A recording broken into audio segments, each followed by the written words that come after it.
high fidelity.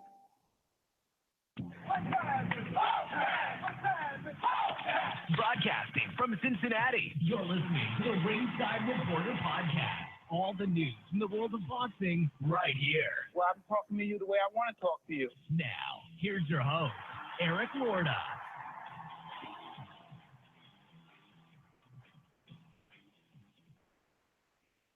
And we are live. Welcome to the Ringside Reporter podcast, where we talk about the latest boxing news. If it's related to boxing, we'll talk about it here. My name is Eric Lorta, and I'm here with my co-host, Ringside Robert, and England's adopted son, Joe Habib. And we have a great show for you today. And as always, you can catch us on the web at www.ringsidereporter.com. If you want to call, ask some questions, just give your 2 cents. You can call us right now, 323-870-3857. Hit option 1 if you want to talk to us, and we'll be here till about 9 o'clock tonight. Today, we're going to talk about Manny Pacquiao versus Amir Khan. Out of nowhere, it's on. Out of nowhere. Robert, this came out of nowhere, baby. What happened? This came out of nowhere. Yes, it did. We also preview the upcoming fight between Danny Garcia and Keith Thurman. And did Chavez Jr. and Canelo really make a winner-take-all bet with each other on live TV? You can't back out of that. Once that bet is good, it's on live TV. You just can't back out of it like that.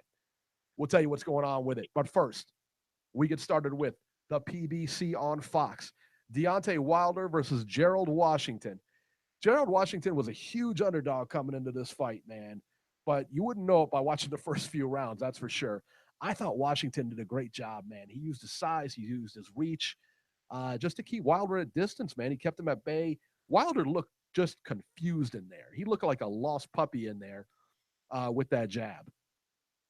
He was very slow to get going. The fourth round, I thought Wilder had a better round, but Washington still looked very much in control of that fight.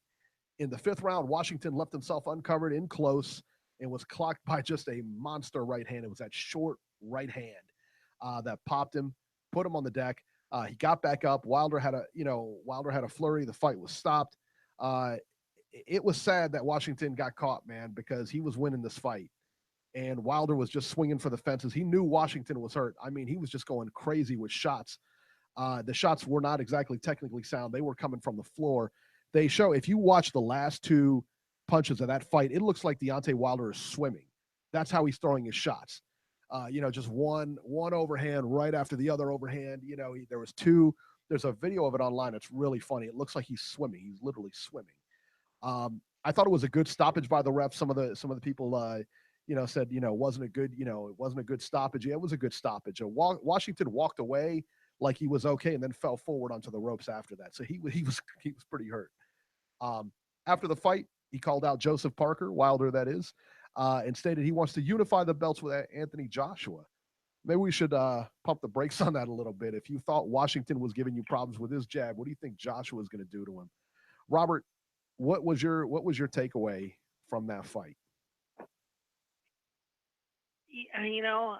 We've interviewed Deontay Wilder. He's an awesome, nice guy. Friend of the show, baby. But I got to tell you, I got to tell you, I'm very disappointed in this heavyweight title reign because each time out he seems to be slipping. He seems to be getting worse and worse and worse. And I hate to say this, he's not ready for an Anthony Joshua. Joshua would totally destroy him at this point. Now, I wasn't impressed with Joseph Parker when I see him fight Andy Ruiz, and so I don't even know if Joseph Parker is going to be able to get by Yuri Fury or not. It's gonna be a good fight. But if he's able to get by, if he's able to get by Fury, and again, I don't know if he's going to be able to do that because I really wasn't impressed when he fought Ruiz. But if he's able to get by Fury, I think Wilder, if he puts his mind to it and concentrates on training and I don't know if he's got other distractions in his life or what it is, he might be able to get by Joseph Parker. But I got to tell you, each time he goes out now And Beeb is better at breaking down what a person does and what they don't do in a ring than I am. But it seems like each time I see him, since he's won this title, he just walks in like he thinks he's going to win, and it's almost like he's not taking his career seriously. I'm very disappointed with what I saw. He was lucky to win this fight. Beeb, you're better at this than I am. Am I all wet? What do you think? I was very disappointed in what I saw. Well, you're a friend of the show. This is the thing. This is the thing. It's like anything else. You know, when you go to the gym and you're doing your cardio, and you all of a sudden, you go in there, you run at a 6 mile an hour pace. And you've been doing that for over and over and over again. And all of a sudden you decide that, hey, you know what? Today I'm going to run about a 9-minute mile pace. Your body just isn't used to it. So what he's been doing is he's been in cruise control since he won that title. And, you know, there's going to be a point in time when the Joshuas come around, even when, you know, Fury's name was mentioned. The Klitschko brother, Vladimir, was mentioned as well. But these fights never came to fruition. And for whatever reason, he's just stuck on that treadmill going 6 miles an hour and keeps promising everyone that he's going to jack that treadmill up to 9 miles an hour. But he's not prepared to do that. He's not conditioning himself. So when things become too easy, even anything we do in life, we get up every day and life becomes easy. Then one day, all of a sudden, we're faced with something that's not easy, something that's a tragedy. And in the ring, you're going to face adversity. He's really yet never had to have faced adversity in that ring. We saw Anthony Joshua in that Dillian White fight. He faced adversity. He got hit with a shot that most people would have been knocked out with, and he came back and he ended up knocking out Dillian White. So we've seen him come back from adversity. We've never seen Deontay Robert come back from adversity. And again, when you fight a certain level of opposition and you never step it up, that's how you develop bad habits. Now, I'm going to mention something I know Eric alluded to earlier about how that video with him throwing those punches looking like he was swimming. So he hurt Washington, and he went into the kill, and he just went in there and started swinging to the fences. He looked like a ballroom brawler. And, you know, that's instinctive. That's how he does that when he gets somebody hurt. He just goes crazy. He goes wild. When you see a guy like Anthony Joshua hurt somebody, he keeps everything tight. You know, his form is still solid. The elbows are in. He's just throwing the punches with precision, and he doesn't look wild. And he finishes guys. He finishes them off calmly. Whereas Deontay Wilder, you know, if that right hand doesn't get them, and he's like this all over the place, and then he has to line him up with another right hand. Now, one good thing that's improved with him is he's able to shorten up that right hand a little bit. But everything else, I just don't see anything that's improved. You know, he's moving straight back. He's not really slipping and dipping at the waist or slipping shots or doing anything. He's not parrying shots. He's just pulling his body, you know, away from these shots. And he really doesn't look like a technically sound fighter at all. He's just athletically gifted with that explosive right hand. His jab isn't bad at all either. But other than those two punches, and if you look at any other, you know, area of the sport that a fighter has to be proficient at, he's just not exceptional in any area except for that, you know, throwing that right hand, and he's got a pretty decent jab. But even with that jab, sometimes they just try to throw it out lazily, and we've seen opponents counter over that jab numerous times. So the big thing is when he does step off, if that right hand doesn't get his opponent out of there, then what's going to come after that? That right hand is building out time and time again in every fight.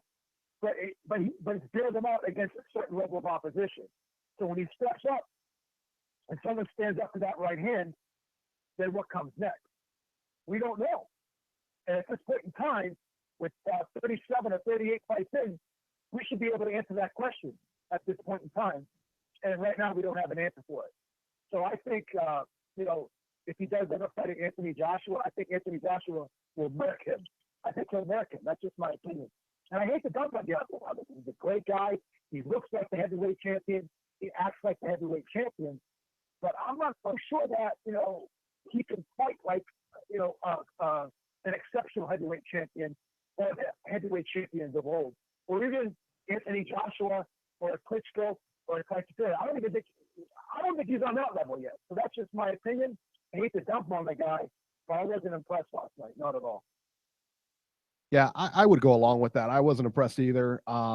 You know, and again, you take a look at those last two punches he threw when the referee separated him to stop that fight, and it looked like he was swimming. I mean, they looked like something you'd see in a schoolyard.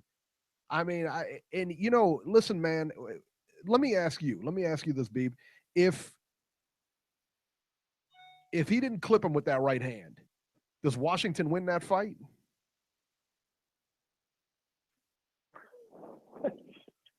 I would say yeah. I mean, because, you know, he was being outboxed totally. Right? And no disrespect to Washington. I didn't know too much about him. Yeah. He's got a pretty decent amateur background. He's a solid fighter. But, you know, is he an upper echelon type guy? Not many people heard of him. So if he was an exceptional fighter, a lot more of us probably would have heard of him, or he would have been out there, or he would have been on TV a lot. He would have been showcased a lot by HBO, Showtime, or any network out there, which he wasn't. And that's no disrespect to him. I thought he fought very well for the first 4 rounds until that right hand came. But, you know, it is what it is, man. I don't know, man. I just don't know. I don't know. I don't know about. I don't know what's going to happen. I don't know what's going to happen in the future for this Deontay Wilder. All I know is this. Judging by what I saw last night, I think Povetkin would have murked him too. So I favored him going into that fight, but now looking at that, you know, this is another thing. I want to just make one more point before I let Robbie jump back in here. Okay. You know, back in the day, title holders would have, you know, non-title bouts, 10-round bouts, but they wouldn't put the title on the line. So if they decided they wanted to step down or have it an in-between fight, they wouldn't put the title on the line. It was usually a 10-round exhibition type fight. We've seen, Romano did it, Sugar Ray Robinson did it, and fighters of those days did it.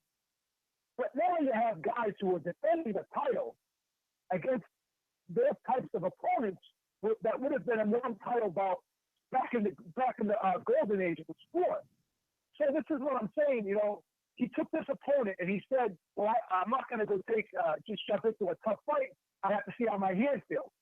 But that's what sparring is for. That's what you do in training. You see how your hand is doing when you're in sparring. Nowadays, champions are asking us, or asking people to pay money to watch them spar, with all due respect to Gerald Washington. Because if you watch the whole fight, that was more or less what was going on. Deontay Wilder was kind of laying back. Something that you would do in sparring, you know, trying to see, you know, to work your way back into shape or whatever. And then he decides to put his foot on the gas in the 5th round. So this is the thing. I mean, we shouldn't be asked to pay for sparring sessions, and sparring sessions should not be shown on primetime television. That's just my opinion, and I just don't know. You know, this theme in boxing now, where champions are defending their titles, and they're basically defending them against basically an exhibition type fight, a showcase type fight when you're the champion. Showcase fights should be out the window when you're the champion. You should be fighting contenders, and I mean real contenders. So, go ahead, Robbie. Oh, well, I was going to say, I don't know about the two of you. It sounds like you might agree, but I had it 4-0, 40-36 in favor of Washington. Deontay Wilder in the first 4 rounds didn't do anything to deserve a round. I think had Gerald Washington been able to stick to his game plan and not been caught, even though the fight was in Alabama, there was no Alabama judges there. I think Deontay Wilder would have walked out of the ring without a belt, and he would have lost. That's how well Gerald Washington was doing. And you know what this does for Gerald Washington? He competed well enough against the WBC heavyweight champion. This is going to get him another either title shot with another heavyweight, or he's going to be put in a bigger fight because of his performance. He'll definitely make some money off of this performance, no question. Let me ask you guys, who do you favor because I think, I think Wilder had trouble with his size. I think that Wilder beats the tar out of Joseph Parker just because of his size. But I don't know that he beats Huey Fury. I think Huey Fury is a little bit more sound technically, and I think he has a lot of trouble with Huey Fury. If Huey Fury wins that fight, I don't know. But B, what about you? Do you favor him over Joseph Parker? I do favor him over Joseph Parker for a couple reasons. Because Joseph Parker isn't a guy who really throws a lot of punches. He likes to lay back and he kind of likes to sharpshoot and hot shot a lot. He likes to wait for that opening. He's not a guy who's going to throw a ton of punches. He's not a guy who's going to really try to overwhelm you with pressure. And also, Joseph Parker keeps that left hand low, which is an invitation for that right hand counter that I think Wilder would be able to land. But, I think the thing with Parker is he's easy to hit, number one. And number two, he's kind of the same type of fighter that Wilder is. If he doesn't land his big right hand, then, the fight becomes difficult for him too. So both of these guys are looking for that power punch to bail them out. And my question is, when that power punch doesn't land, or if it does land and the opponent stands up to it, and if it's rendered ineffective, then what happens next? We've seen Joseph Parker look shaky. We've seen Deontay Wilder look shaky. And we've seen a lot of, defensive flaws in both men. So I think the big thing here is Deontay Wilder is just a little bit quicker. And I think he hits harder than Parker. So that will be the difference in the fight. So, yeah, I would favor him against Parker. But, again, Parker also has a puncher's chance. And I think it's against Wilder. Like I said, I don't hate to be redundant. I hate to sound redundant, but if that right hand doesn't land, then you're gonna have problems.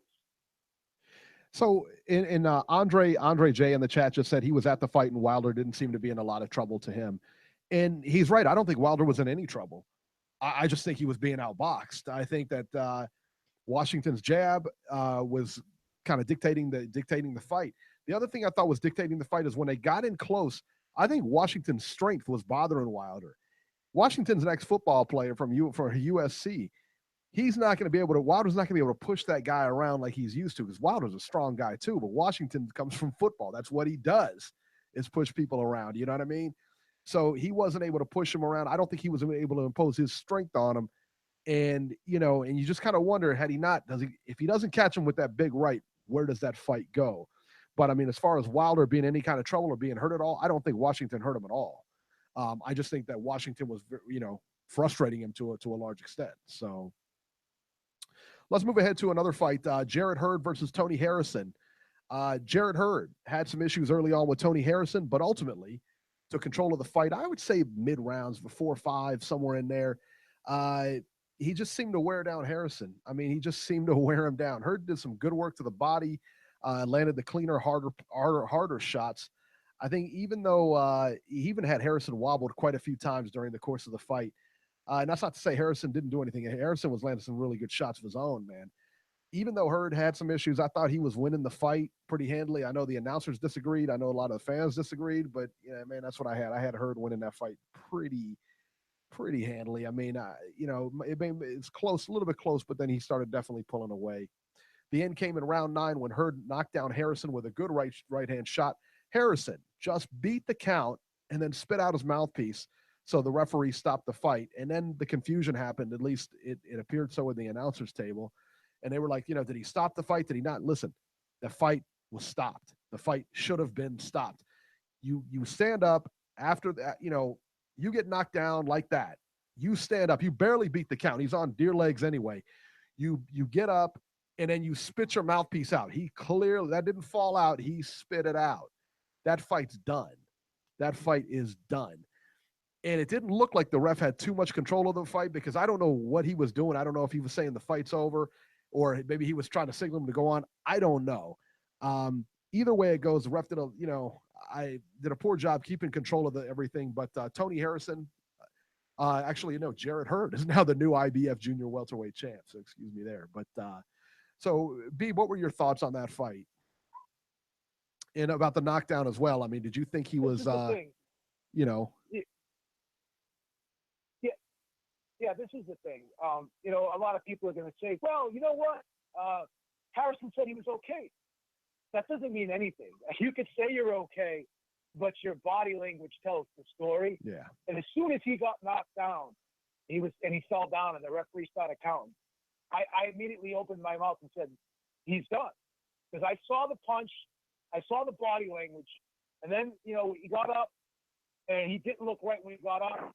His body slumped over. He looked very listless, you know, and he just did not look right.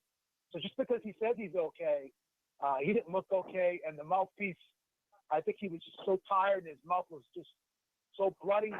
I thought he was just fatigued and hurt that he just had no choice but to spit the mouthpiece out because he could barely breathe. He was swallowing blood as well.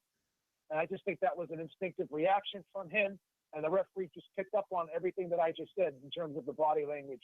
And, you know, he made the choice to stop the fight based on how the fighter looked, not by him just saying he's okay. Because how many people are going to say, yeah, I'm okay, but they're not really okay? Right. I mean, fighters have that warrior's mentality. They don't want to quit. And Harrison, credit to him, because, you know, he wanted to keep going. He was a title fight. You know, he knew that, you know, he may not get another shot. So he was probably willing to put his life on the line, you know, just to win that title. But the referee's not going to allow that to happen. He's got to step in and be the sense of, or the voice of reason and the sense of reason in that type of situation. So that's what happened. So, yeah, it was a great stoppage, in my opinion. I thought he was done. I thought so, too. Robert, what were your thoughts on that fight? I'm happy that Jared Hurd won. I really liked him a lot. I've followed him ever since they started putting him on TV. I think he's going to make a great champion for that division. And Tony Harrison, now this is the second time Tony Harrison has stepped up to the championship level kind of plate to fight a bigger name, and both times he has failed. He failed against Willie Nelson, and now he failed against Jared Hurd. I don't know where Tony goes from here because whenever you step up his level of competition, he doesn't handle it really well. And in both of these fights, in both the Willie Nelson fight and this fight, he started out like he was going to do fine. But then when you take him into deeper water, that's when he gets into trouble. So if I'm his management team, I've got some questions to ask about my fighter and where do I put him from here? Absolutely. Absolutely. So there you go, Jared Hurd and Tony Harrison. Did you guys have him up? I did. I had Jared Hurd up, and I know. You guys have him up in the fight? Who did you have winning at the time of the stoppage, Robert? I had Hurd winning. Yeah, I had him up. I don't remember what my exact score was, but I had him winning. Yeah, I had him winning pretty comfortably, honestly. I don't know what they were when you looked at that throwdown scoring. They gave like every round to Harrison. They had every round going to Harrison, and the announcers were talking like it was one-sided for Harrison. I'm like, dude, come on. Those announcers were horrible. Then later on they had to come in and say. Then later on they came in and said, "Oh, we had to fix the computer. What we were showing you was incorrect." Right, but that's when they had Hurd ahead, and then you looked at it again. It was all Harrison. Yeah, ridiculous. Yeah, man. I know. All right, let's go to the next fight: Dominic Breazeale versus Zagabe Ugonoh. All right, now I was talking to Corey this week. Corey left me some messages. He said that Corey, the guy who calls here, the David Hay fan, Zagabe. He said. Right. Mark my words. He said Zagabe Ugonoh is going to knock out Breazeale. He said he's a beast. He said, mark my words. He didn't exactly knock out Breazeale, but he did make a great account of himself. Robert, why don't you tell us about that fight? Well, I tell you, Eric, Corey may not have been too far from the truth, because here's my problem with Dominic Breazeale. Yes, he won the fight. He eventually knocked out Zagabe, but I mean, what the hell is wrong with these heavyweights? Let me give you an example. When Dominic Breazeale fought Amir Mansour 2 fights ago, he weighed 218. He looked good, no problem. When he fought Anthony Joshua, he came in weighing 243. okay, he made a good account of himself. He gave a good effort. He got clocked by the best heavyweight, in my opinion, in the world. Last night, he shows up in Alabama weighing 263. Look at you What the body hell shaming are him. you doing with? What the hell are you doing with your fucking career? I mean, why the hell do you go from 218 to 243 to 263? Likes and, food, man. Give credit. Give credit to the Polish guy. He came out swinging. He did put down Breazeale, and I don't know if Dominic Breazeale took this fight seriously. He's a lot like like Wilder. He got a lucky shot and managed to win the fight. He's another fighter in the heavyweight division. I really don't know where he's going to go, because he seems to be more interested in eating and putting on weight than concentrating on his boxing career. Beeb, did you see this? Look at you, I fat did. shaming Breazeale. I did, and you know what? Fat shaming him. I did, and I'm going to say something right now, and I'm going to respectfully disagree with you, Robbie. I mean, okay, you didn't. Yeah, he didn't look good physically, but he was hurt early, and he also hurt Ugonoh. I hope I'm pronouncing that name correctly. He also hurt Ugonoh early, and he knocked out Ugonoh early, and I thought that this is the thing. It's not a beauty contest. And I think he got hit, Breazeale got hit with some good shots. But, I think he was in better shape than he looked. I hate to sound like, sound stupid here. He didn't look like he didn't look good at all physically. Like, he looked like he was horrendously out of shape if you just look at him from an aesthetic standpoint. But to be able to withstand some of those shots that he was being hit with and come back with his own power shots and end up knocking the guy out, he had to be in some type of conditioning to be able to do that. Now, again, could he have done better if he was lighter? Absolutely. Possibly. And I'm not going to dispute that.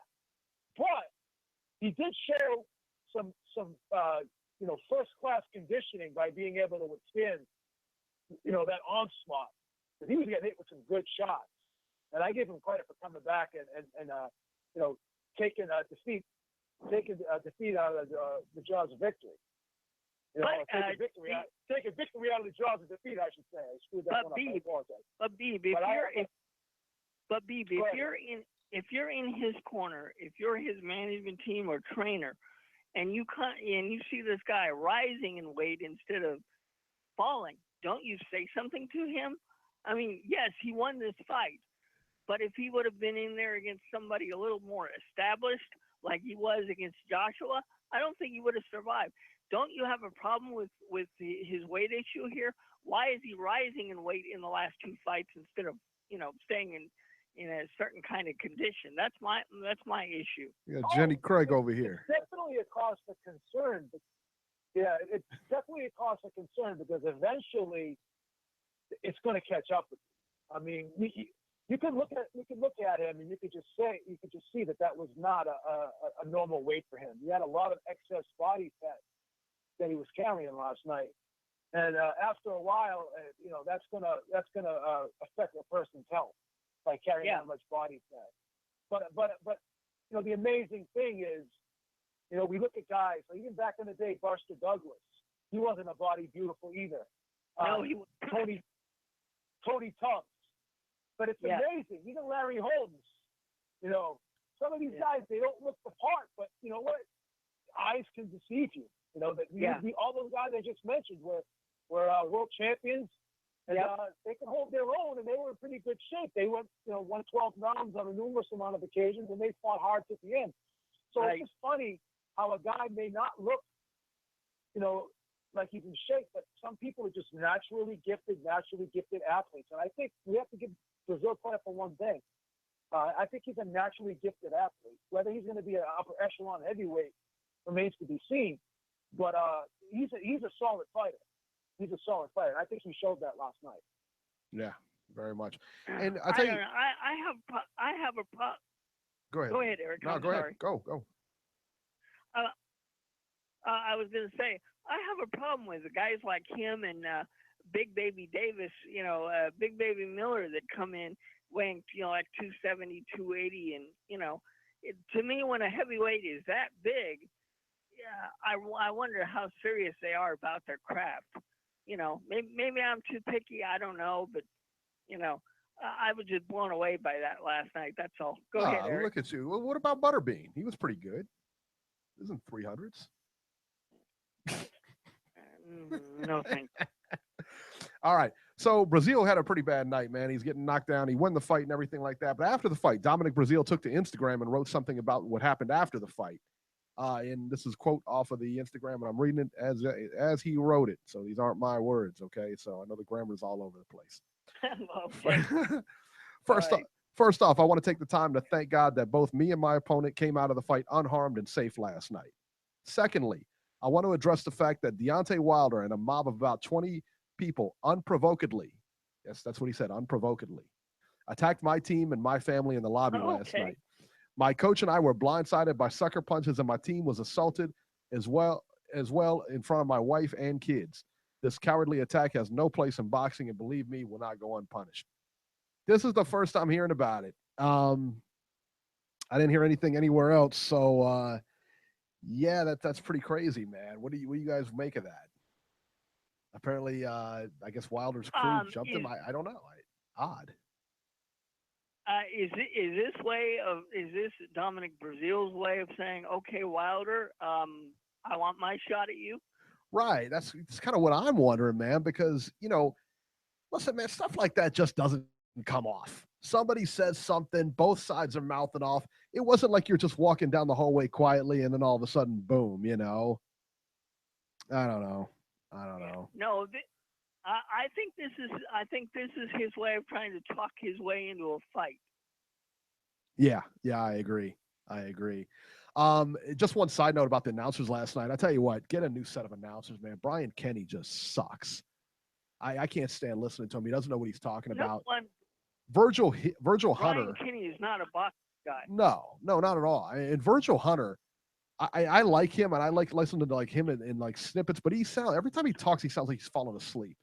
It's like listening to Ben Stein. It's just monotone the whole time. He sounds like he's gonna like nap out any minute, And Abner Morris during the Tony Harrison fight, Abner Morris stated that Tony Harrison was playing possum when he was clearly out on his feet. He was almost out on his feet, and Morris was like, I think he's playing possum here. I'm like, dude, he's not playing possum. What's the matter with you? So with that, let's go to the phones. Go ahead. Virgil Hunter looks incredibly uncomfortable during the broadcast too when he's doing these commentating gigs. He just doesn't. Yeah, no, because he doesn't want to be there. He doesn't like being on TV at all. You can tell.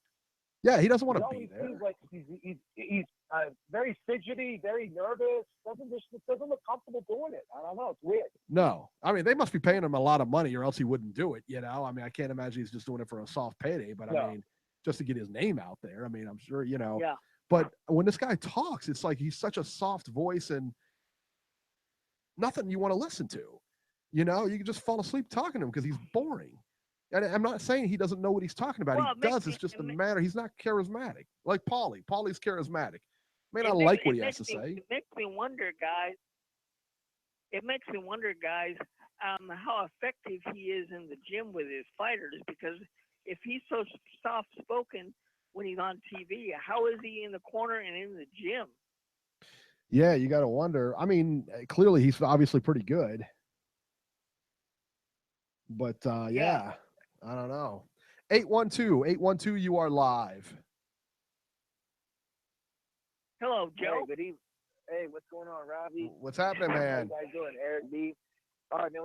I got a lot of stuff to get off, so let me just run through everything. Take it back off of the incident that happened at the hotel.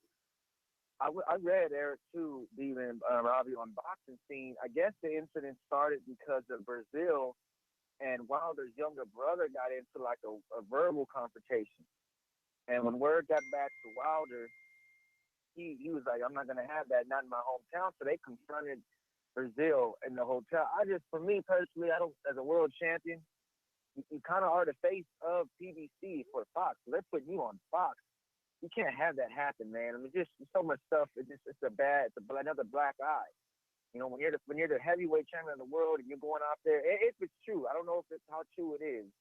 If they threw jabs or whatnot, but that's just not a good look, man. I mean, I understand you want to protect your brother and all that, but there's no place, like Breazeale said, there's no place in boxing for that. It just, stuff can't happen. But anyway, going on to the fight, high praise for Harrison. I thought he did what he was supposed to do, man. He stood it, you know, when you box smart and you listen to your game plan, things go well, and he was just working that jab, and everything was coming off the jab. But man, Wilder just got devastating knockout power. He caught him, you know, so there was really nothing you could do. But I did see, guys, when Wilder sees blood in the water, he gets careless and starts throwing those haymakers. So when he starts fighting elite heavyweights, they're able to counter off of that. I'm talking like the top tier, you know, the Joshua, the Klitschko, and the Ortiz. If they're able to counter off those, when Wilder comes in like that, they're going to be able to catch him flush. You know, so, but I'm not going to take nothing away from Wilder, man. He's got 37 knockouts, so that's impressive. You got to give the man his just due. You got to. Going on to Hurd, same thing. Yeah, Beeb, I want to tell you, I know you study a lot of strategies and stuff in the ring, and I owned on another a show that I listened to out of New Jersey, Billy C. I talked to him last night.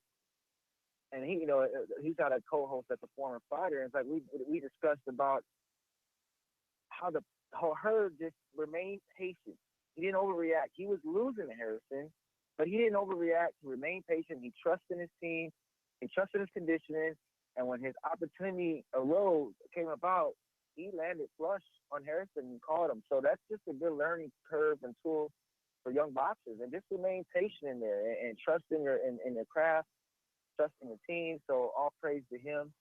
And in Breazeale, you know, he is what he is, man. He's just, you know, he's one of them guys that come out there and just throws haymakers and all. But like you said, Robbie, you would want to see him get a little more serious in that gym because, well, you know, he's going to be Chris Arreola all over again, you know. But guys, I wanted to say, man, for me, it's a big week with the third. I know you're going to break down Thurman and Garcia later.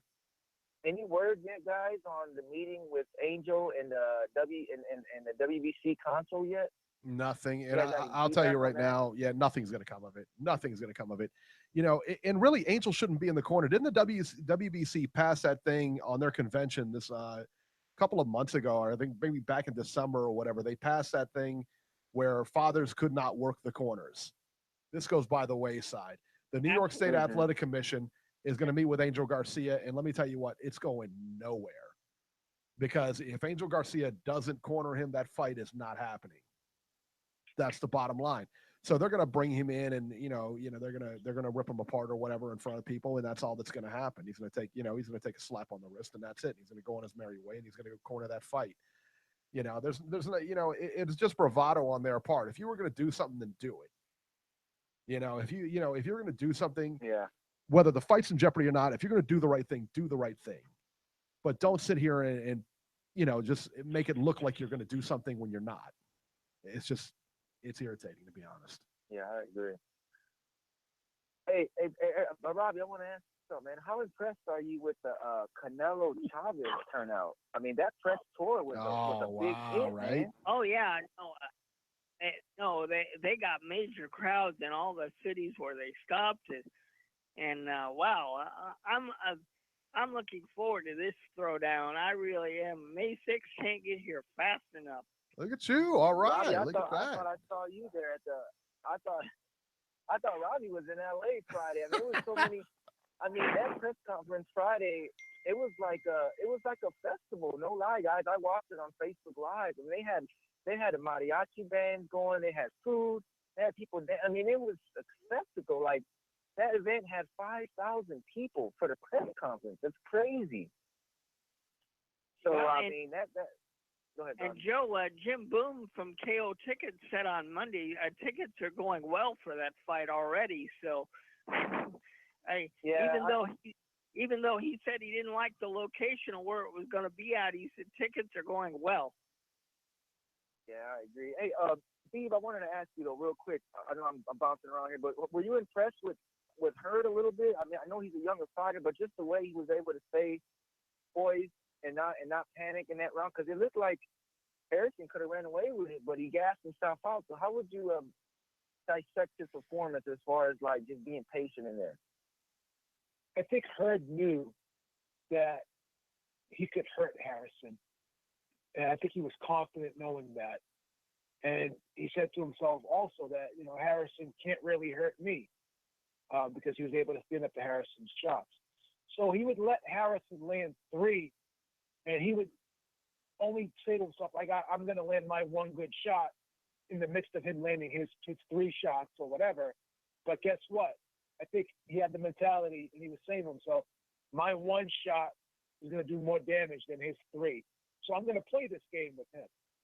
So he would let Harrison run his combinations, and he was so patient and poised, as you said, but he knew once Harrison finished that he's not going to transition fast enough back into the defensive posture. And he was just timing Harrison's combinations perfectly, because Harrison was winning the fight.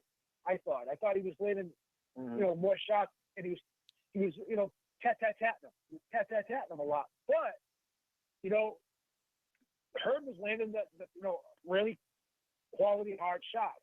So every time Hurd would come back with something, it may not have been as flashy, and it may not have been as prolific, but it was more substantial. So that was the big thing. It's like when Hagler fought Hearns. Hagler was losing that fight early on. I know it was only a 3-round fight, but he had the mentality like, you know what, I can stand up to this guy, but I know this guy can't stand up to me. I know when I hit this guy, he's going to feel it. So I think when a fighter has that mentality going in, it's just a built-in confidence builder, and it just stays with him the whole fight. And that's why I got that sense where he would just keep coming forward, and he wasn't really backing up at all, no matter what he was being hit with. And every time he was able to just force Harrison back with that one shot that he would land good. So that's my estimation on what I saw last night. Okay, great. And Eric, one last thing, Eric, something that just wowed me yesterday was I always follow Dan, because he always puts out Dan Race, but he puts out the purses. Yeah. And from my knowledge, it was Wilder earned $900K, and last week Broner earned $1 million. Yeah.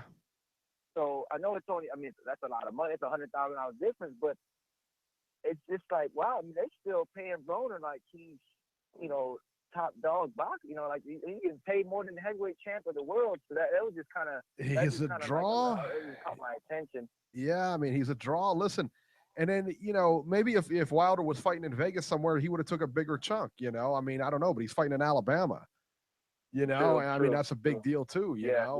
You're right. But yeah, I mean, he's definitely he's more known than Wilder is, for sure. And remember, Wilder just got $4.5 million.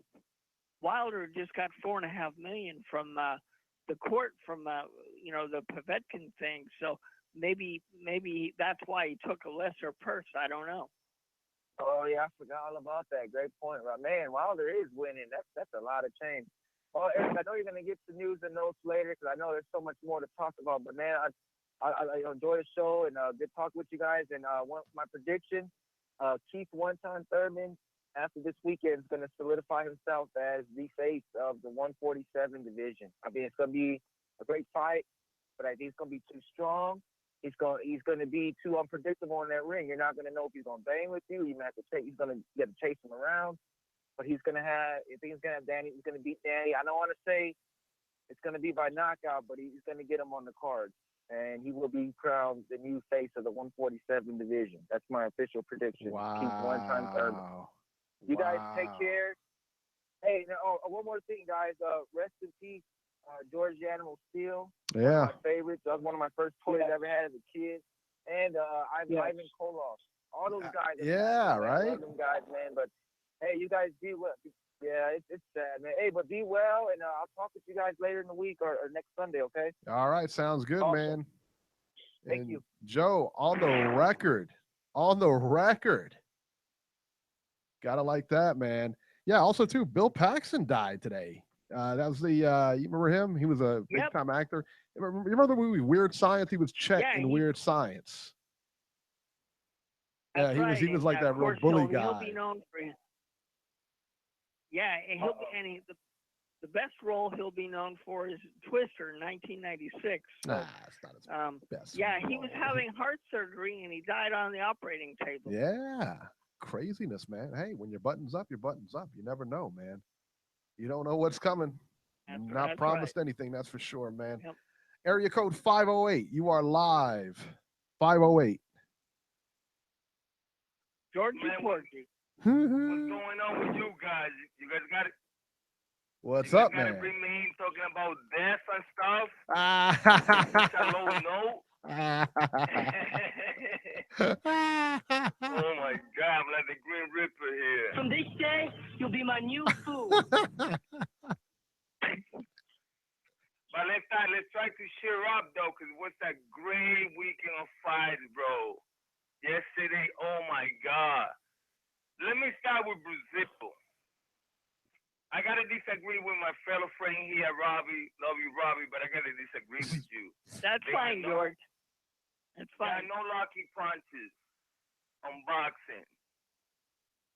Somebody go inside that ring with a rocket launcher, you gotta make sure you know how to get away from that rocket launcher. That's why these people train all the time. So that's a misconception that a lot of people think about. Lucky punches on boxing. There is not such a thing.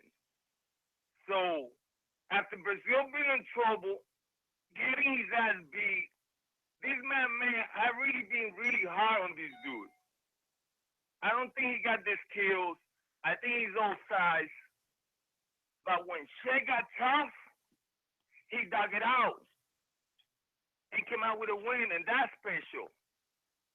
And right there, my friend, you're a hell of a man. And like Corey was giving props to the African dude, what's his name? I wanted to respect that man. What's the African dude's name? Ugonoh. Ugonoh, I think his name. Ugonoh, whatever. Yeah, no, he did a good job. We'll see him again, George. Jesus Almighty. 70%, 90% of the men of the planet would go down with the body punches that this man was throwing. That was crazy. That's why I'm so impressed with that Breazeale win. He redeemed himself on my eyes because he was outskilled, sort of outclassed. He looked out of shape. I mean, everything not really looking good for Cat. And he came out with that win. And while the two is not a lucky punch, my friend. You know, that punch may not be there all the time to save you. But when Deontay was there, and that's a beautiful thing, though. Because at the end of the day, a loss should set these people back. There's a lot of people in line, And some people get many chances. And other people can only lose one. You think there's no people out there waiting for Wilder to lose? As soon as Wilder lose, we're not going to hear about this man no more. Watch that. So he better keep on winning. So I want to give a shout out to boxing, to all the fans. And I guess if these people keep putting this performance, the sport can get better. And these fucking vampires, we don't have to go to the scorecards and none of that shit. And I want to tell everybody to support and give you guys a thumbs up because you guys always here supporting the sport. So that's pretty much it. And have a great show, guys. All right, man. Thank you so much. We need more split decisions. We need more split decisions so you can go crazy. We like seeing you go crazy.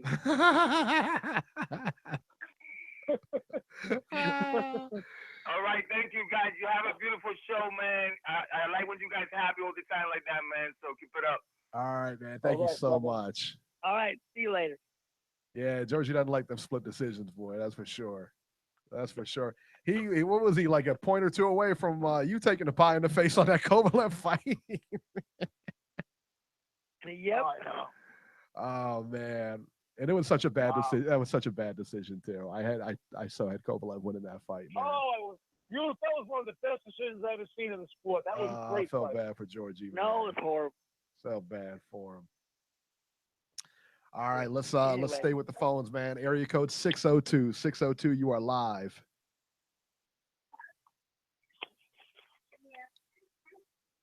Hey, Eric, you talking to me? Yes, 602. Yeah, you're on. Hey, what's going on, man? It's Brandon in Phoenix, man. I didn't push one, but I'm sorry. I'll give you guys a couple seconds. Yeah, absolutely. Yeah, man. It was a great night of fights, man. Great night of fights. Breazeale, like Georgie said, man. All props and respect to Breazeale, man, because people have been shitting on that guy for a while. Yeah. And he showed a lot of toughness, man. And you know, once he was able to set the distance with his jab, he was able to put it together, and he probably would have got him out of there earlier if after the first knockdown, if he didn't look for one punch and would have set it up with his jab. Yeah. You know, because once he got that going, it was like it neutralized what the other guy was trying to do. But it was a good fight. I thought they stopped it a little early, personally, because and I think he's Haitian, but he's from Poland.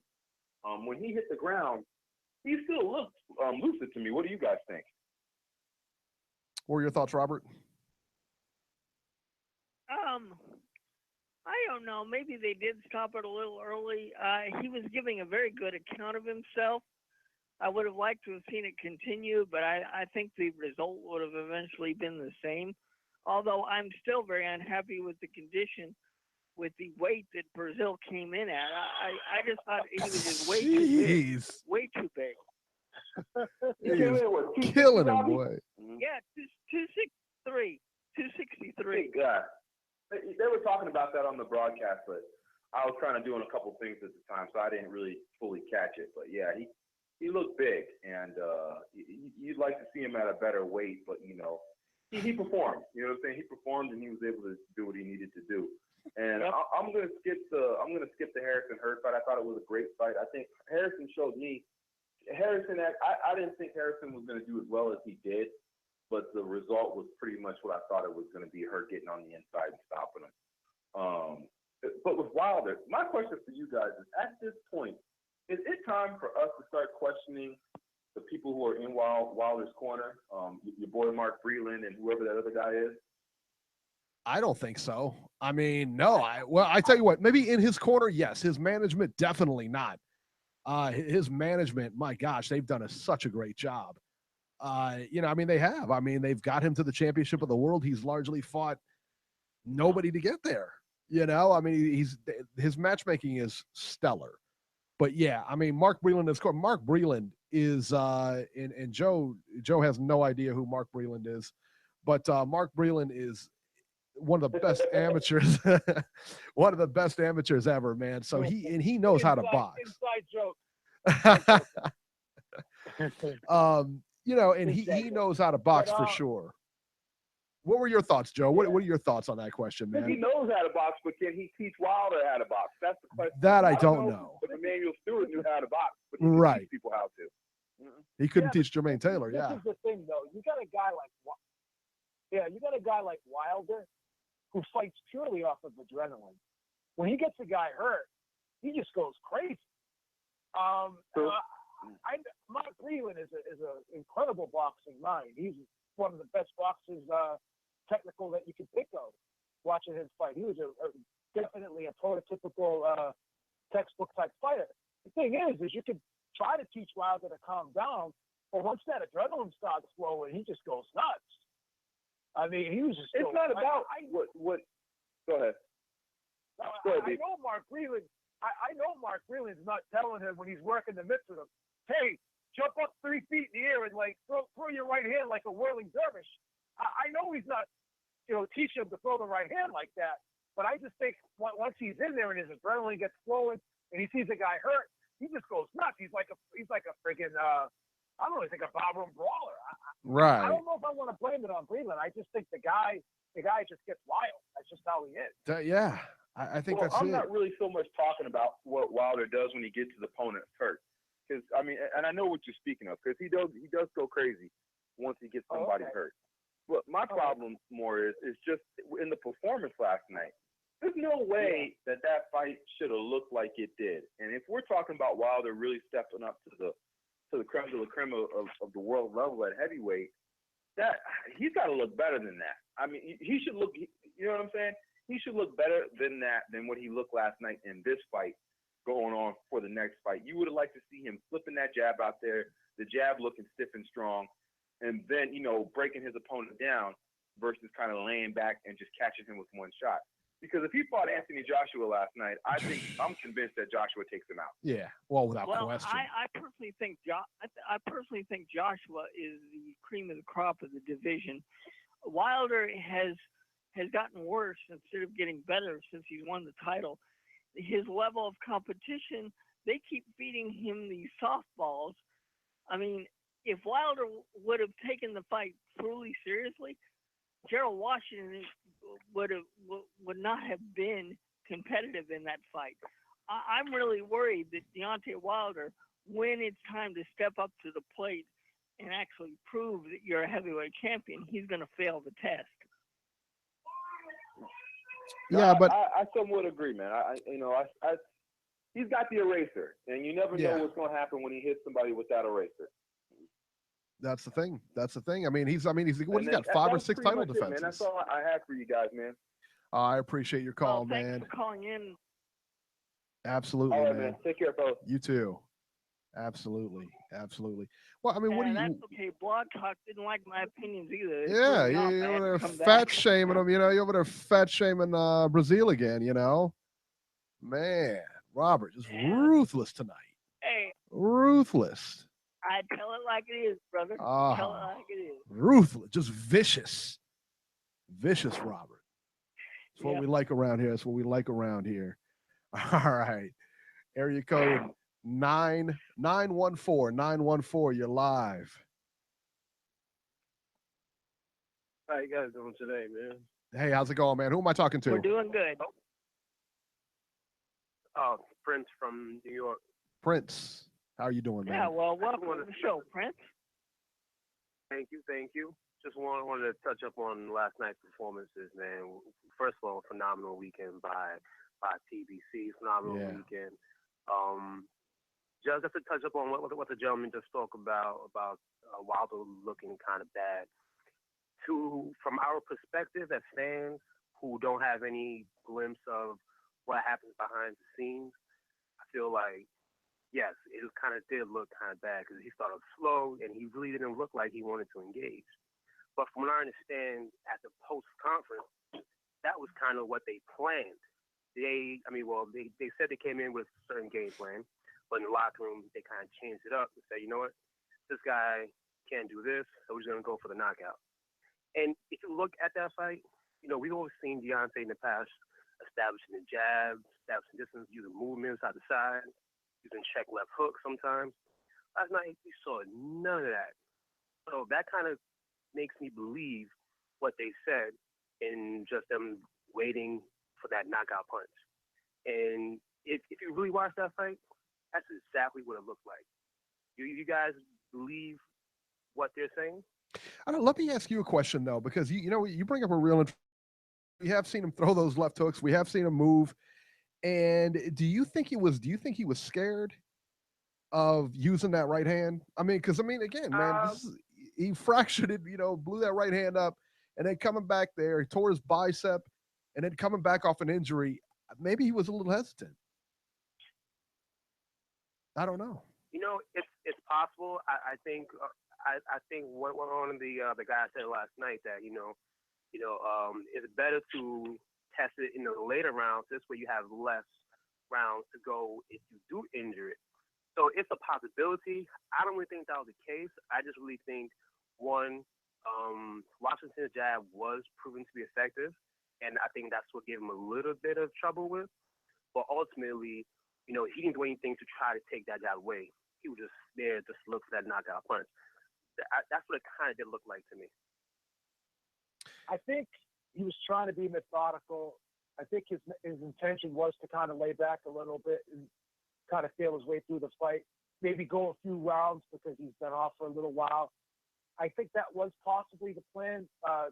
Did he carry Washington? I'm not going to go as far as to say that, but I don't think that he fought him with a sense of urgency that he would have fought another opponent with. But the thing is this, as he was laying back, Washington didn't get the memo.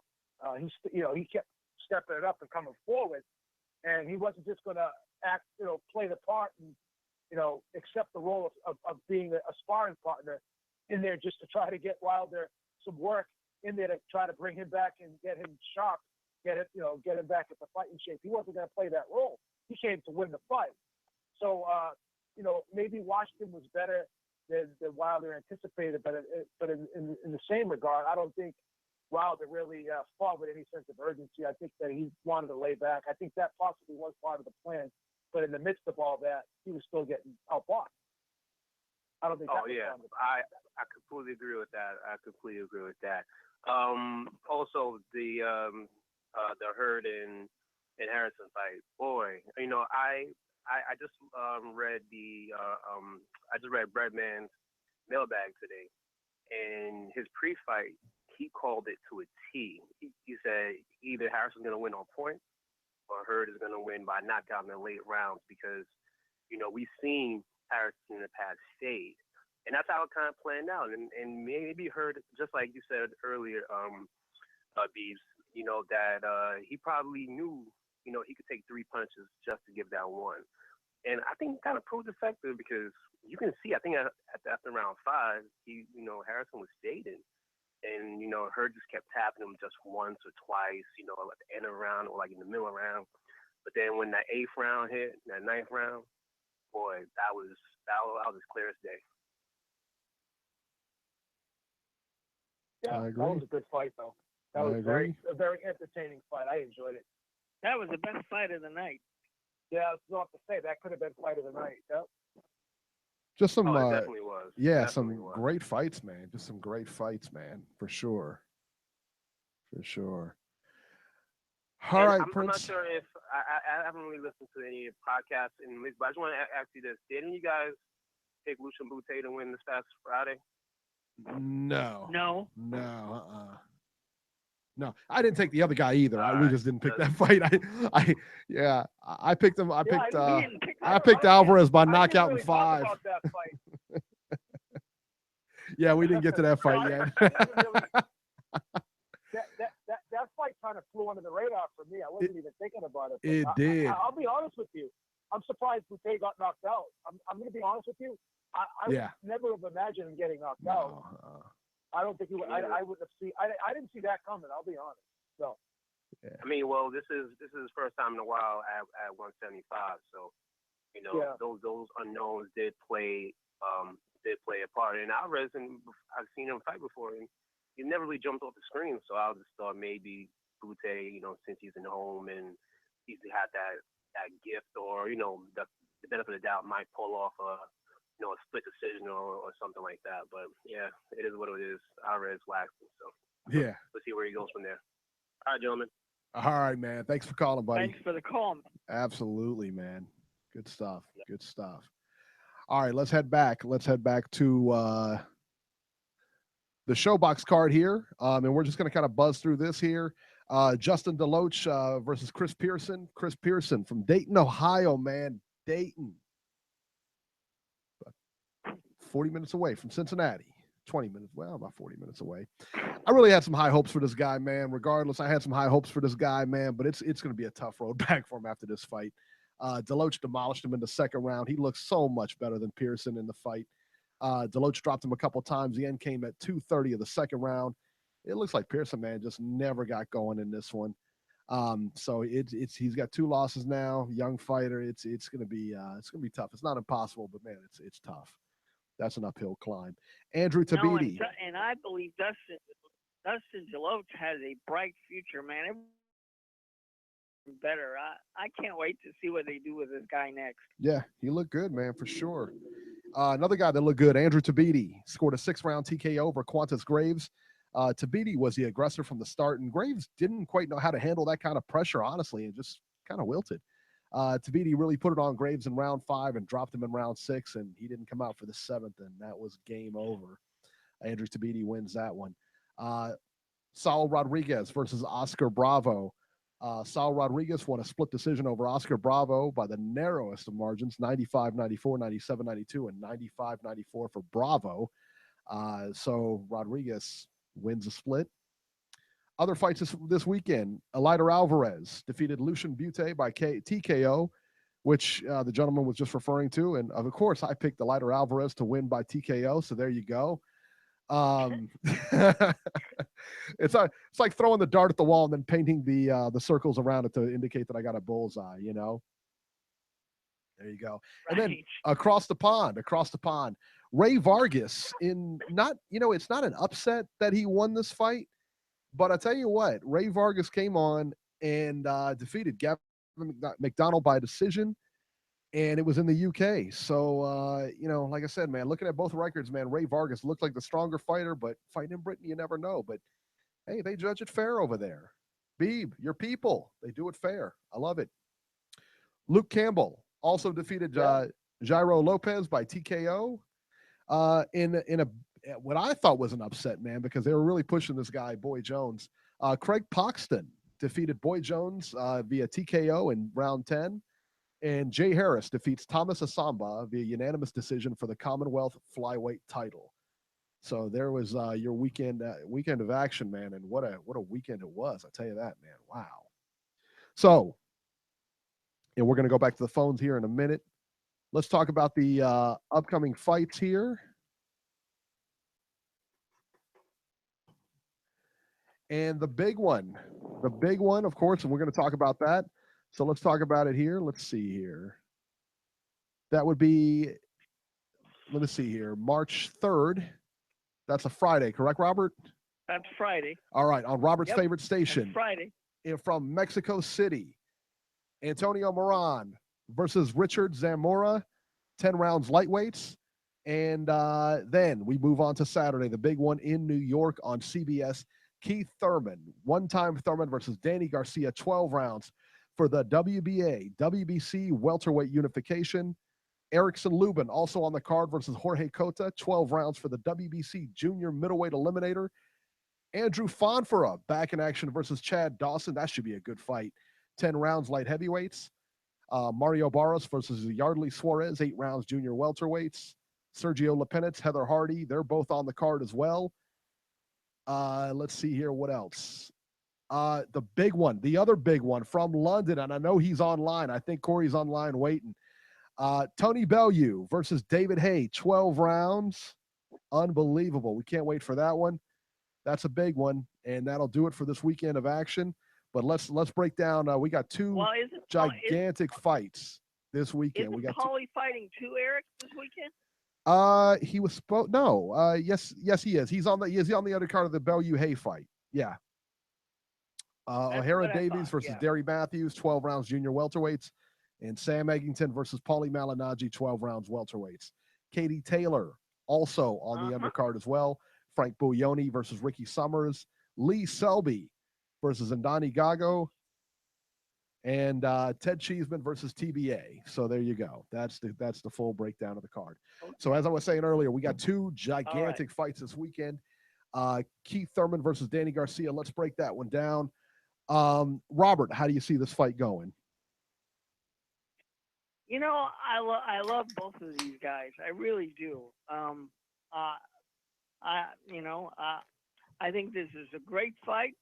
I've been going back and forth week after week. But I honestly have got to, I've got to disagree with our friend Joe, and I got to go with Swift Garcia. I think Danny is going to pull this out. I think it's going to be a close fight, but I think Danny Garcia wins a split decision in Brooklyn. Let me tell you, I think the same way. I really do. And I've thought this for a couple of weeks now. I've been waffling and everything like that. But the more I see Danny Garcia is an underrated fighter. He's just the most underrated champion I think we're seeing at this point in time. Nobody respects him. Nobody likes him. Nobody, listen, he's undefeated for a reason. And he's fought top level caliber fighters. All right. He can box, he can slug. And, listen, man, Keith Thurman is really, really good. He really is. But, he did have some, and they both shown weaknesses. They both had fights where they showed weaknesses. Lamont Peterson with Danny Garcia, and then of course Sean Porter, with Keith Thurman. They both came out on top in those fights. Louis Collazo, especially for Thurman with that body shot heard around the world. Oh yeah. Yeah, right. I just think Danny Garcia has more ways to win, and I don't see Keith Thurman outboxing him, and I don't see Keith Thurman knocking him out. If he has to come in, which leaves him to have to come in, and if he comes in, he's going to put himself in danger because Garcia is going to go to his body. Garcia is a very underrated body puncher, very good body puncher, and he's got that left hand that can put you to sleep. Now, I don't think there'll be any knockouts here. I don't even know that there'll be any knockdowns. I just see Danny again finding a way to win the fight. Beeb, what do you think? Let me be the sense of reason here. Oh, my Styles goodness. make fights. Styles make fights. Styles make fights. Let's break this down from a stylistic standpoint. And, I cannot get that Mauricio Herrera fight out of my head. I cannot get that Lamont Peterson fight out of my head. And even Zab Judah had some success in the later rounds against Danny Garcia. And this style that Keith Thurman possesses is all wrong for Danny Garcia. And quite frankly, the style that Danny Garcia possesses is not all wrong for Keith Thurman, because Keith Thurman, I think his weakness is on the inside. Danny Garcia is not an inside fighter. He's a mid-range guy. He can fight on the outside pretty good, and he's more or less a mid-range. He's a mid-range hooker. And Keith Thurman is a guy who's really fast on his feet. He goes in and out. And if you don't smother him, if you don't pin him in the corner, if you don't take that space away from him where he can't move, then he's going to box your ears off. And even Sean Porter, who I picked to beat Keith Thurman, I thought Keith Thurman edged him out in that fight. He actually held his own more than I expected him to do on the inside against Sean Porter in spots, and that's what kept him alive in that fight. I thought Sean Porter had a lot of success as well, but Keith Thurman, I thought landed better shots. I thought he squeaked out a decision. Danny Garcia is a guy who doesn't fight the full 3 minutes of a round. He fights in spots. He gets complacent in there. Sometimes he looks for the perfect shot. Now, is Danny Garcia a good fighter? Yeah, he's a good fighter. Does he throw good feints? Yeah. But his big problem is his foot speed. He has a hard time tracking guys down who are quicker than him on their feet. Keith Thurman is quick on his feet. He can stick and move. He can fight on the outside pretty well. He likes to go in and out. I think he's going to keep Danny Garcia moving and keep Danny Garcia, forcing him to continuously reset his feet. And Danny Garcia is a guy who really doesn't set his feet quickly. He likes to really, put a lot of weight on that front foot to crank up that left hook. And if you constantly make him reset, it takes him that much more time to get his feet underneath him so he can sit down and throw those power shots. And I think Keith Thurman's going to continuously make him reset. He's not going to stand still for him. And I don't think Danny's going to be able to land the clean shots that he wants to land that are going to be fight changers. He's not going to be able to land that one punch that's going to turn the fight, because Keith Thurman will not let him get set properly. And I think Keith Thurman he's going to box Danny Garcia's ears off. I think Keith Thurman will win this fight. I think he'll win this fight pretty handily. I think this is a 9-3, 8-4 type fight. I just think the style going on for Danny Garcia, and I think that Danny Garcia has not really looked exceptional in a long time since that Matisse fight. That was his best fight, and ever since then he's looked okay, but he really has not lit the world on fire. And I think this is the wrong style for him, and it's the wrong opponent for him. But it's a good fight for the fans, so I'm looking forward to it. On paper, a lot of people are picking Garcia, a lot of people are picking Thurman, so this is billed as a competitive matchup. But I think the styles, it's not going to be a favorable style match for Danny Garcia, and I think the fight is going to be a lot different than people anticipate, in my opinion. Beeb, I'm going with Thurman. Do you think? Okay. Do you think that Thurman knocks him out, or knocks him down, or hurts him? He hurts him, but I don't think he stops him. Danny Garcia is a really durable, solid guy. But I think you're going to be surprised at how Keith Thurman's going to be able to impose his style on Danny Garcia, and he's going to really frustrate him. Just like Lamont Peterson frustrated him, And just like Mauricio Herrera frustrated him, and even Zab Judah was able to frustrate him in the later rounds and made the fight interesting. So, yeah, this is the wrong style for him. Very good. Very good. Disagree. I think Garcia is going to pull it out. Robert says Garcia is going to pull it out. Yep. And yeah, I think Danny's going to pull it out. I've been going back and forth on this for about a month now, and because I really like both guys, but I think Danny's going to pull it out. Robert said in between his fat shaming of Dominic Breazeale, he's been thinking about the fight. Me and Robert have never been wrong when we go in on a fight together. We're yes, we have. like dozens and we're like 27-0. Never been wrong. So Beeb, it's gonna be a hard day for you next week, all right? So just get ready. Hey, remember, Beeb took Andre Ward. Don't forget that.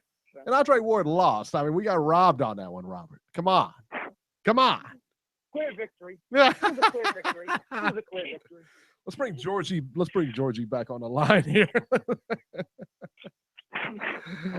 All right. All right, so we got Erickson Lubin versus Jorge Cota, I guess, 12 rounds WBC junior middleweight eliminator. I like Erickson Lubin all the way in this one. He's they're really grooming him and they're stepping him along right. I like that. Andrew Fonfara versus Chad Dawson. This is an interesting one. Fonfara should win, but given the fact that his last fight he just got pasted, you never know who's going to show up. He's got new trainers and everything like that. So I favor Fonfara in that, but in Chad Dawson, I don't know how much he's got left. I mean, it'll be interesting. Hey, the winner should get Joe Smith. That's what I say. Come on, let's get the common man back in the ring. Yeah, we? Definitely, because Adonis isn't going to fight him, man. Come on. All right, and then from London, England, baby, friend of the show, Pretty Ricky Conlon, Tony Bellew, Robert, friend of the show, versus David Haye. Conlon is going to beat David Haye like yesterday's night. I think so too, man. I think David Haye. I think David Haye's washed, man. I do. Prove me wrong. He's gonna get a chance to prove me wrong. But listen, Haye big timed us. So hey, we got to go with Pretty Ricky Conlon. Beeb, what do you say? Who you going with? I want Tony Bellew to win so bad. I'm really a Tony Bellew fan, but I'm just nervous about David Haye's explosive power, man. My heart is going to say Tony Bellew, but my head is going to go with David Haye. How dare you? We had a chance to watch this fight. We will. Yeah, we will. Davey Boy Essex. We will. Davey Boy Essex will hook us up. Cody. Don't worry about it. Yeah, we'll be fine. We'll watch we'll find a way. We'll be fine. That's right. UK's finest, Davey Boy Essex. Oh man, he came in. Let me tell you what. Let me tell you about Davey Boy Essex, man. He came through big time this weekend because they had a ton of fights. They had a ton of fights over there, man. He came through big time. It was like every 20 minutes, my phone's ringing, boy, like boom, boom, boom. He's sending fights my way. So yeah, if you're not following Davey Boy Essex on Twitter, I don't know what you're doing, man. Go get something here. You want to watch some fights? You want to watch English fights? Davey Boy Essex like care packages and stuff from Beeb Industries. I got to start That's right. Christmas presents, birthday presents, and some care packages. Start taking care of this kid. No doubt, man. No doubt. Get him a membership to chess.com or something like that. I know he's on there now. So get him one of those platinum memberships to chess.com. So there you go. That takes care of it. And then on the undercard there, O'Hara Davies versus Derry Matthews, 12 rounds, junior welterweights. And then Sam Eggington versus Paulie Malignaggi, man. I'm real curious to see this fight, man. I'm real curious because I want to see, they love Paulie. I know they love Paulie in the UK, and he always does the broadcast and everything. Sam Eggington's no joke. He's not a pushover, man. So I'm really, Corey, I've been on hold. Corey just came through the chat. I've been on hold. Oh, well, I'm sorry. Let me just stop the show. Let me just stop the show and then go to Corey because he's on hold.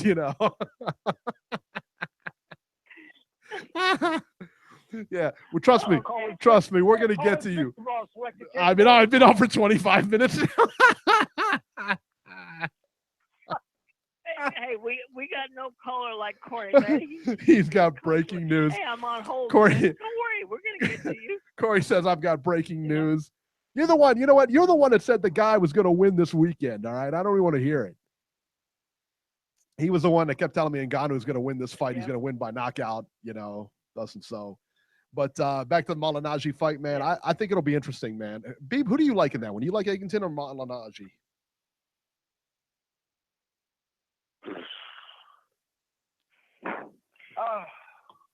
I'm gonna lean towards Malignaggi, but I'll take Sam. Anyone can win that fight. I'll take Anyone can Sam. win that fight. It's gonna be a tough fight. It's gonna be a close, competitive fight. And I got word. I think it was Davey Boy Paulie's Essex. gonna come back to the United States. I think Paulie's gonna come back to the United States with an L, brother. Yeah, Davey Boy Essex also said that. I don't know, man. Oh yeah, he just sent me the gloves are off. The Hay and Bellew gloves are off. Yeah, I got to check that out too. But Davey Boy Essex just said that also too. I think Frank Buglioni is also on that card, and it was I guess it was scrapped. I guess his fight was scrapped or whatever. All right, let's go to the phones. Let's bring him in.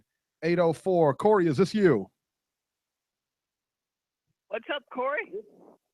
This is Corey. What's going on, y'all? Hey, what's up, man? What's up? We're doing good. Corey's going to put us on hold and ask us to come back in 10 minutes. Watch. Hey, what happened to your boy this weekend? What happened to your boy this weekend? What happened to your boy? He got knocked out. Did you know that guy? I mean, is this the Ugonoh? Wasn't it Ugonoh or whatever? Oh man, I know, but he put up a good fight. It was such a good fight, man. He had Breazeale. It's like he had Breazeale, but I think that it was too soon. You know, the matchmakers, Al Heyman and them, they're matching all their guys tough, and this is no exception. This was his first fight with Al Heyman, and he got TKO, dude. I mean, that's just the way the cookie crumbles sometimes. I think he'll come back and a good account of himself. Yeah, they're definitely bringing that guy back. Another thing for the guys out here. It's another thing for the guys out here that's like, oh shit, well, you know, Ugonoh, look at his definition, look at his body, you know what I'm saying? He's fucking cut up. He's got a 8-10 pack, you know what I mean? He's cut some sugar from head to toe. And then you got Breazeale's got man boobs. And I mean, you just can't go on, you know, you just can't go on the body type. You just can't go, you can't pick the fight because one guy's cutter than the other one. One guy looks like he's in more shape than the other one. I think that fight came down to heart. What do you guys think? I don't know. Beauty contest. Not a beauty contest. Robbie's been fat shaming Breazeale all show. So no, I think that you know, Breazeale's got a lot more experience too.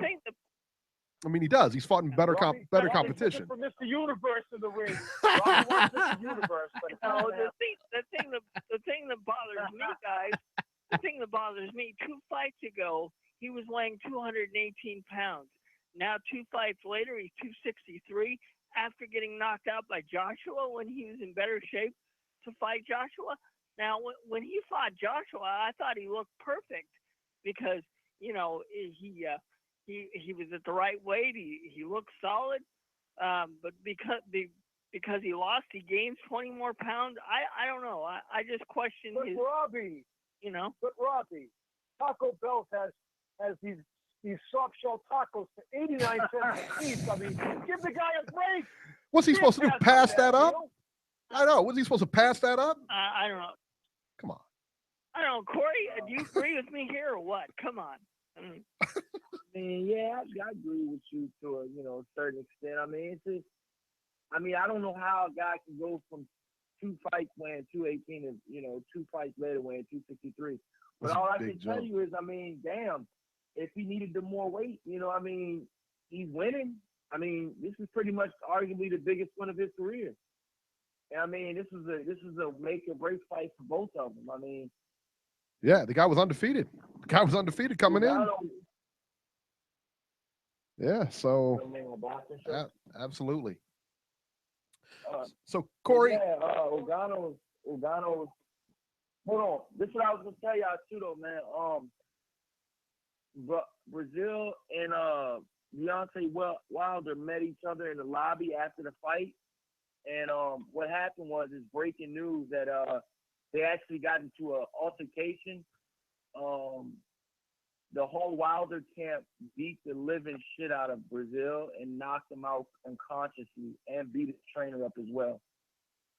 Wow. It's all over all the blogs and everything. I mean, you it's 10 all minutes over too all the late. blogs and in front of, he did it in front of Breazeale's wife and kids. That's what he said, yeah. Breazeale was like, not in front of my kids, and Deontay Wilder was like, fuck your kids. Wow. Now, I didn't hear all that. Reports. I just went on what he put on Instagram. Do they got the video of it? The hotel staff recorded it. Wow. There's actually a video circulating now. We got to check that out. Yeah, that's crazy. Yeah, I heard one of the callers that called in and said that, because we had went over that or whatever, and I had read on his Instagram that this thing popped off or whatever. But then he was saying that it was between, I think it was Joe from Indiana said it was between, was it Wilder's brother and Dominic Breazeale? They were mouthing off at each other or something like that. And then boom, everything just kind of hit the fan. Yep. Wow. Just sad. Well, what happened, from what I heard, is Deontay Wilder, they were talking back and forth, and Deontay Wilder put his arm around Breazeale's throat, and then Deontay Wilder's little brother pretty much knocked him out. He's a cruiserweight. Wow. He pretty much cold cocked and sucker punched him. Oh, and yeah. I mean, and it was just a melee after that because Breazeale's trainer got involved as well, and he just went crazy. You know what I mean? He got knocked out as well.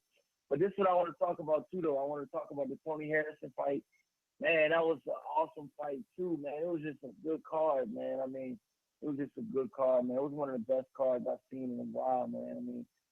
I mean, it was not. If you think about it, every card, every fight they showed on air was a knockout. Yeah. And that's awesome for free TV. Oh my God. That's what the casual fan wants. Yep. It was such a good card. That's what the casual fan wants, dude. Hey, everybody wants that, man. Tony Yeah. Harrison fight, I mean, do y'all think Gerald Hurd, do y'all think he can actually be a force? Do you think he can beat the Charlo brothers? He got hit way too much, if you ask me. He got hit way too much.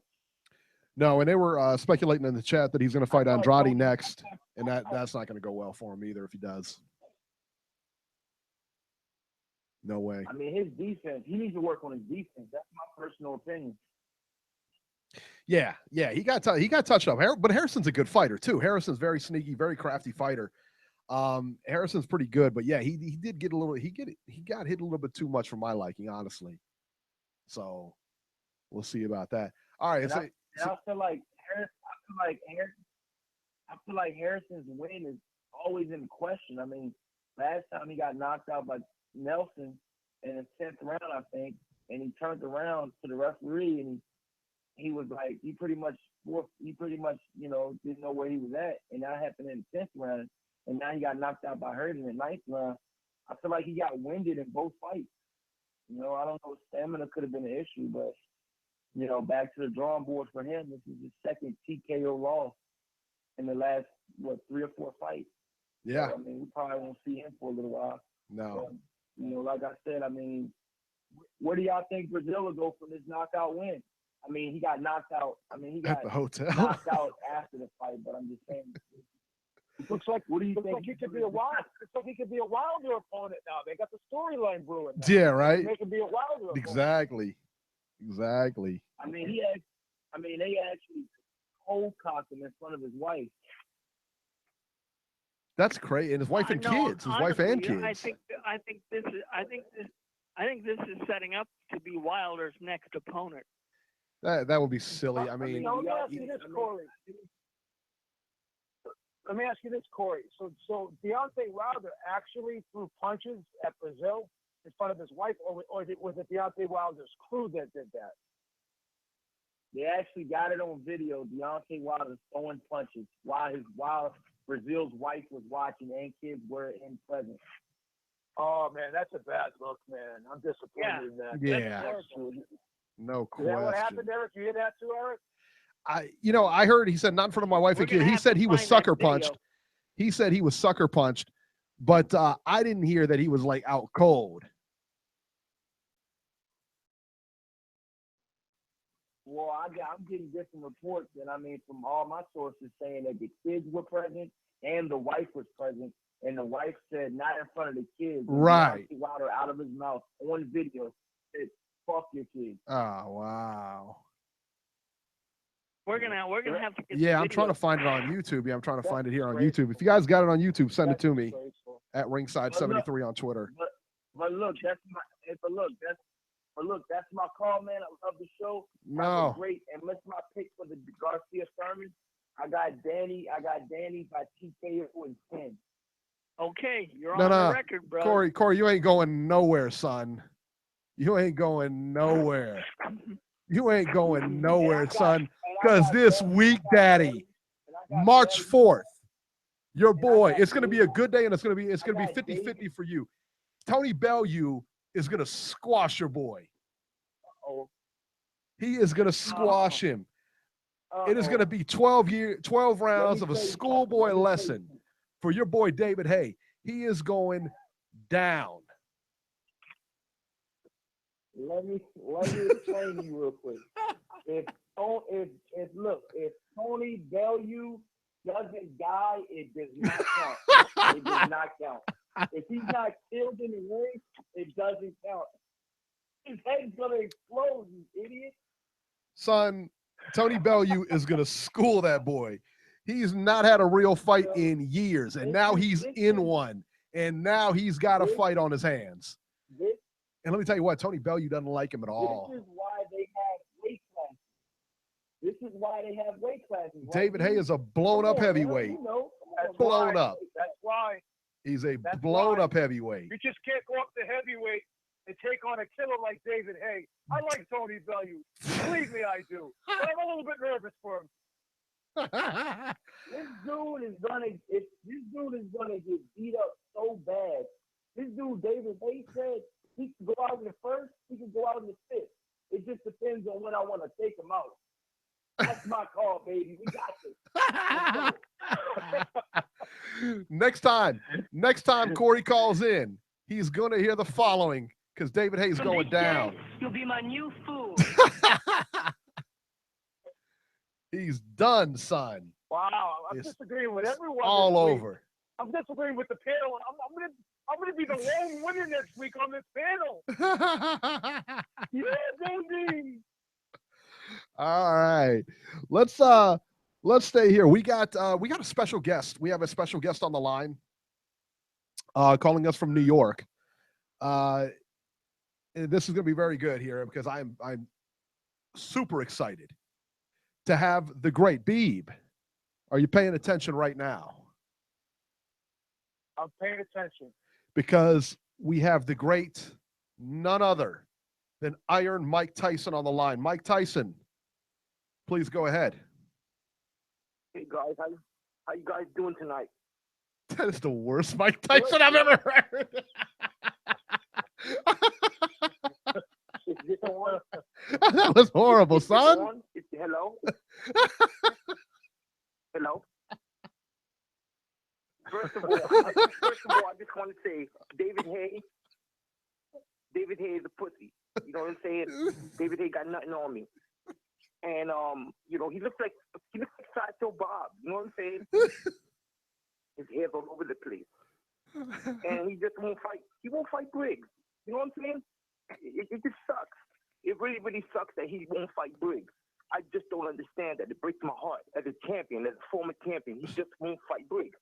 Now, I'm going to keep it moving with this Danny Garcia, along with this, I just got to say, Danny Garcia ain't shit. You know what I'm saying? He's cherry picking, as you guys would call it in this era. But I just have to say that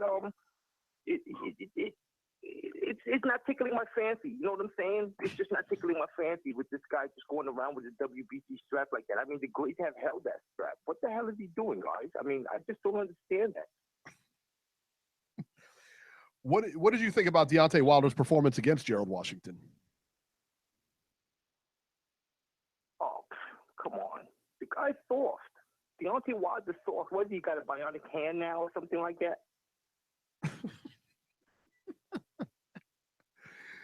What, does he have a bionic hand or something like that? No, I mean, come on. Come on, guys. Really. Come on, guys.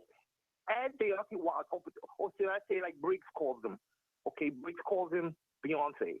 You know what I'm saying? So let's just say that Deontay Wilder in my era. Do you think at any time that guy would have held up to me at any time, guys? I mean, really, let's talk. Let's talk boxing.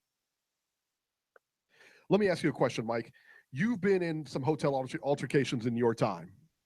All right, you had the thing with Desiree Washington. You had the fight in the MGM Grand. On a scale of 1 to 10, how would you rate the altercation that took place between Deontay Wilder and Dominic Breazeale? I remember that. I remember that. I swore his eye. I swore his whole right eye. His eye looked like a cinnamon swirl. You know what I'm saying? It looked like a cinnamon swirl. I swore his whole Mike Tyson. This is it, right? Right. This ain't no Mike Tyson. I just gotta say that altercation, you know what I'm saying? It's not really, cool. Especially to do it in somebody's face like that, and his wife and his kid. That really sucks. That really sucks. I think that's ludicrous. It's ludicrous. Breaking news from Davey Boy Essex. He just tweeted me in here. WBC Boxing officially confirms Bermain Stavern as mandatory contender for the Bronze Bomber. Free negotiations begin tomorrow for this rematch. A fight that absolutely nobody wants to see. Yeah, absolutely. Nobody wants to see that. Yeah. Oh, come on. This is. Guys, look. I love your show. I love you guys. You guys are awesome. I'm gonna go get a massage right now because my back hurts. Okay, spinal. Spinal. All right, Mike. We're gonna get running, man. Thank you. That was great. Beeb, on a scale of 1 to 10, how would you rate Mike Tyson I've ever heard? How would you rate that Mike Tyson impression? Come on, Robbie. Robbie's killing everybody 9.5. tonight. Robbie, 9.5. Give him 9.5, man. I almost was going to ask for an autograph. I wanted him to follow me on Twitter. Yeah, absolutely. All right, how are you going to top that? How can the next caller top that? 651, you're live. I know Robbie's killing everybody tonight. Hello, Minnesota. What's up? Yo, what up? What up? This is Andres from Minnesota. I never called in before, but what up? What up? Andres, how are you? Thanks for calling in, buddy. Welcome to the show. Hey, man. Yo, Wilder, he always disappoints me, man. Like, every time I get excited for his fight, I see him fight, he's just disappointing. I mean, who's Gerald Washington? Like, Amir Mansour outboxed Gerald Washington. You know, and you have Gerald Washington outboxing an Olympic, former Olympic fighter. This is disappointing, No, and if what Davey Boy Essex just tweeted is real, it's even worse. Yeah. Nobody wants to see that rematch. It was a terrible fight the first time around. And what has Bermain Stavern done since he's lost to earn another title shot? Like I said months ago, the WBC are fucking idiots. Oh!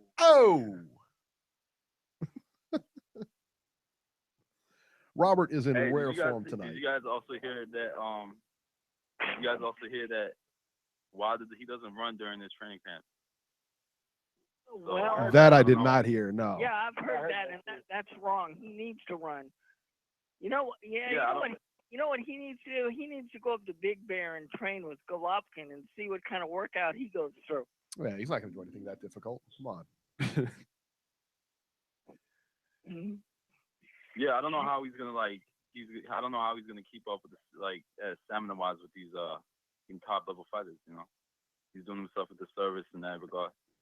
And let me tell you the worst part. That's okay. Anthony Joshua will take care of the whole thing, man. Well, let me tell you the worst part here is that we're talking about Gerald Washington, and we're talking about how he did not deserve to be there last night. I think everybody would attest to that. He didn't deserve to be there.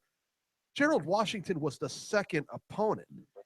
He had passed the one guy failed his drug test, and he was a guy that absolutely nobody had even heard of. At least we'd heard of Gerald Washington. We all knew he didn't belong there, but I mean, at least we heard of him. The other guy was the Polish guy or whatever he was supposed to fight that got popped for drugs, steroids and everything. He was the one that got taken out, and they put Gerald Washington in. But neither guy deserved to be there. I think that was the thing. If this would have been a Povetkin situation, or at least he was fighting a live body and that guy got taken out and Gerald Washington got put in, that's a different thing. But he's been fighting this, undeserving opponent after undeserving opponent.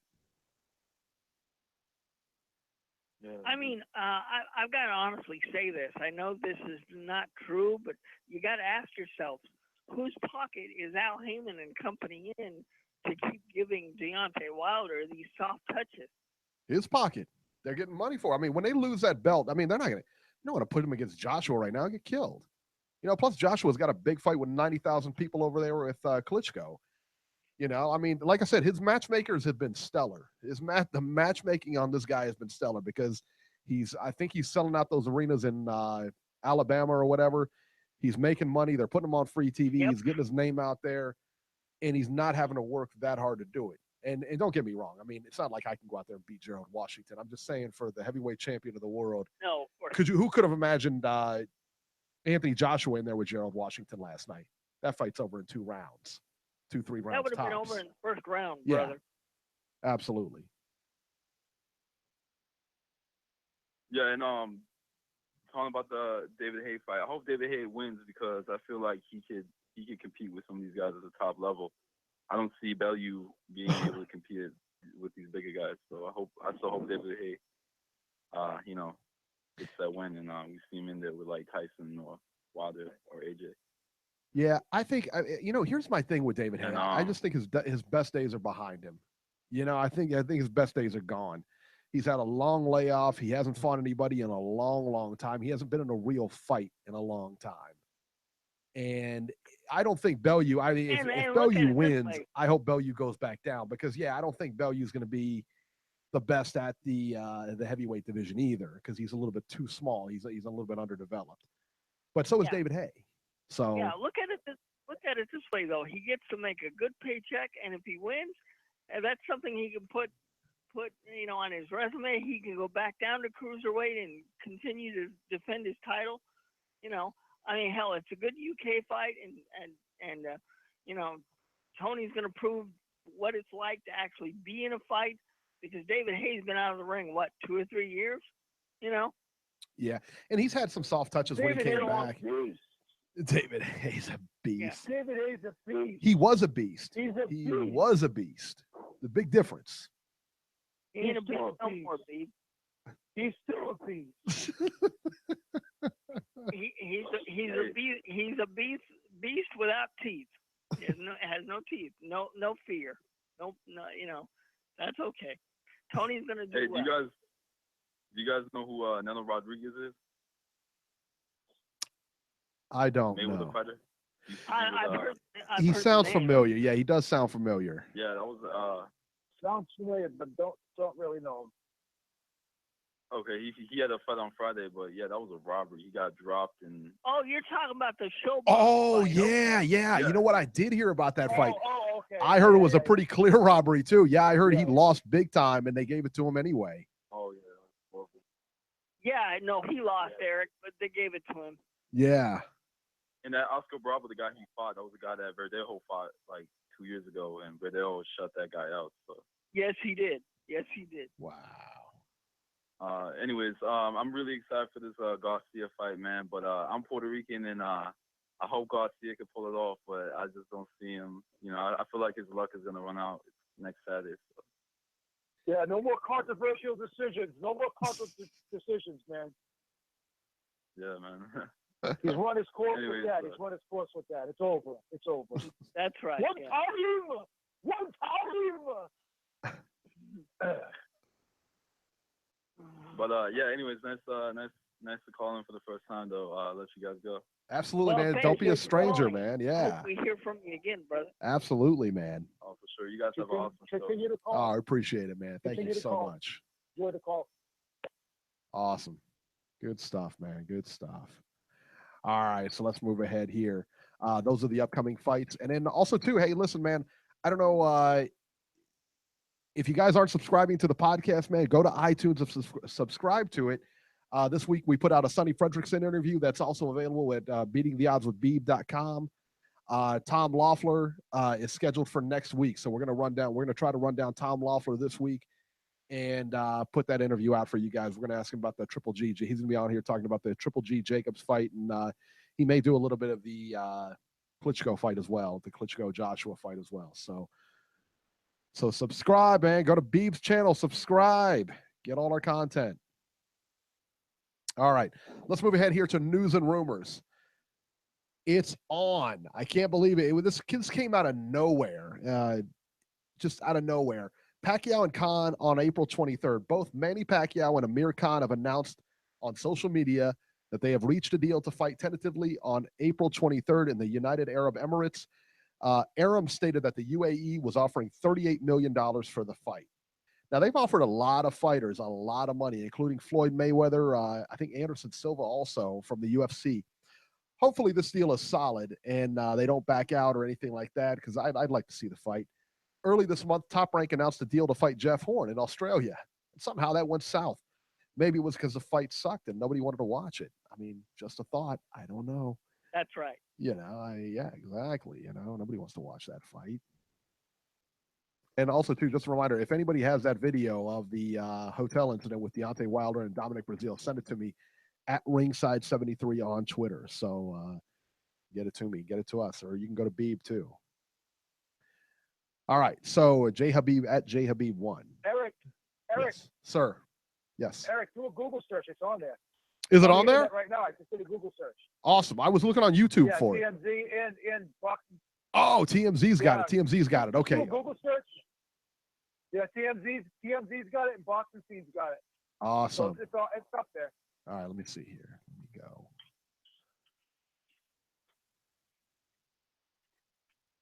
Let's see what we got here. TMZ. Yeah, Deontay Wilder squares off with contender in hotel lobby scrap. Yeah, because they've got his whole thing on there. Yeah, if you guys want to see it, go to TMZ.com, and then click on the sports tab. Is the very first one there. I'm gonna watch it as soon as we're off of here. So yeah, that's pretty crazy, man. Can't believe that happened. All right, let's move ahead here. Julio Cesar Chavez Jr. to be penalized for coming in overweight. Chavez Jr. looked more amused and insulted while discussing the penalty he agreed to. His weight, if he misses weight, it's a deduction of $1 million per pound that he is over the agreed upon catch weight of 164.5. He comes in at 165. He's paying money. He says, quote, "I will make weight, and I know I will make weight." He said this in New York City at the press conference. The fight will be shown on HBO at T-Mobile Arena. He said, "I will be 100% on May 6th. He can put the contract in for a rematch or $1 million for a pound." That's a lot of money. The tensions are really getting high in this fight between Chavez and Canelo, Chavez Jr. and Canelo. On Despirita America, Canelo Alvarez and Julio Cesar Chavez did the unthinkable. The two agreed to a winner-take-all match. They bet right on live TV. Right on live TV, stood up. They were jawing at each other.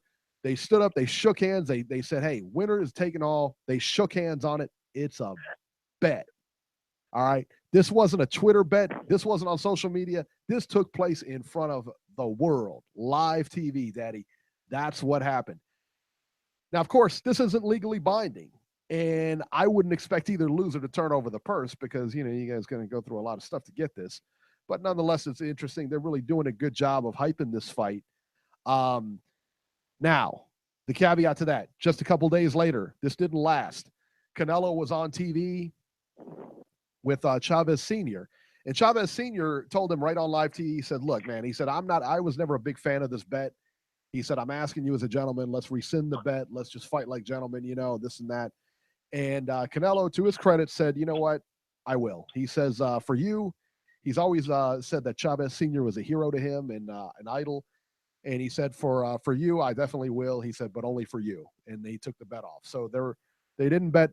It immediately was rescinded. But hey, it was interesting while it lasted. Beeb, it's time for the train wreck of the week.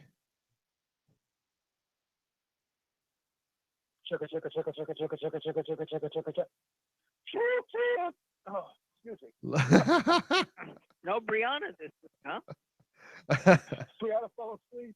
She fell asleep. I needed her right now. I lost my body.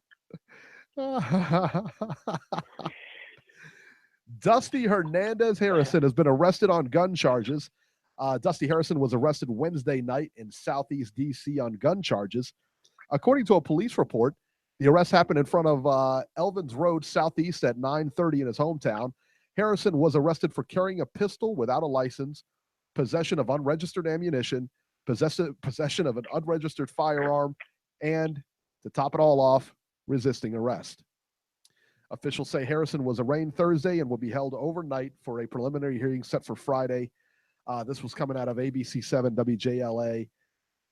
What in the world was he thinking? I don't understand a lot, but we take in consideration these are just regular people, and a lot of times when things happen to you and you start to get semi-famous, I mean, not very many people would know who he was just walking down the street, but he's a public figure nonetheless. And they don't think about that. I think it's just, but you kind of have to start, especially, because now you're magnified. If Beeb goes out there and, carries a gun and gets arrested, he's not on the news, So, once you get magnified to a certain extent like that, man, you really got to watch what you're doing, man. You don't have a gun, you don't have a license, or, you have a gun without a license. Come on, man.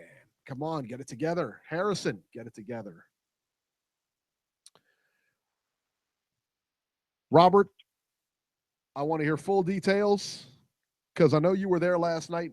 Floyd Mayweather celebrating his 40th birthday. Floyd Mayweather, a star-studded, Oscar-inspired birthday gala Saturday in downtown Los Angeles. The who's who of Hollywood celebrities and athletes were there. Mariah Carey, Justin Bieber, my favorite, Future, and Marlon Wayans, Tyrese, Allen Iverson, Morris Chestnut, Fat Joe, Nicole Murphy, just to name a few. Robert, you were at the gala last night. You were at Mayweather's birthday party by invitation only.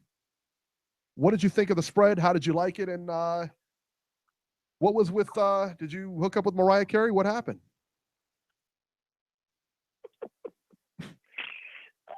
Oh my God. First of all, there's no way I would ever get in a spread like that. You were there. No.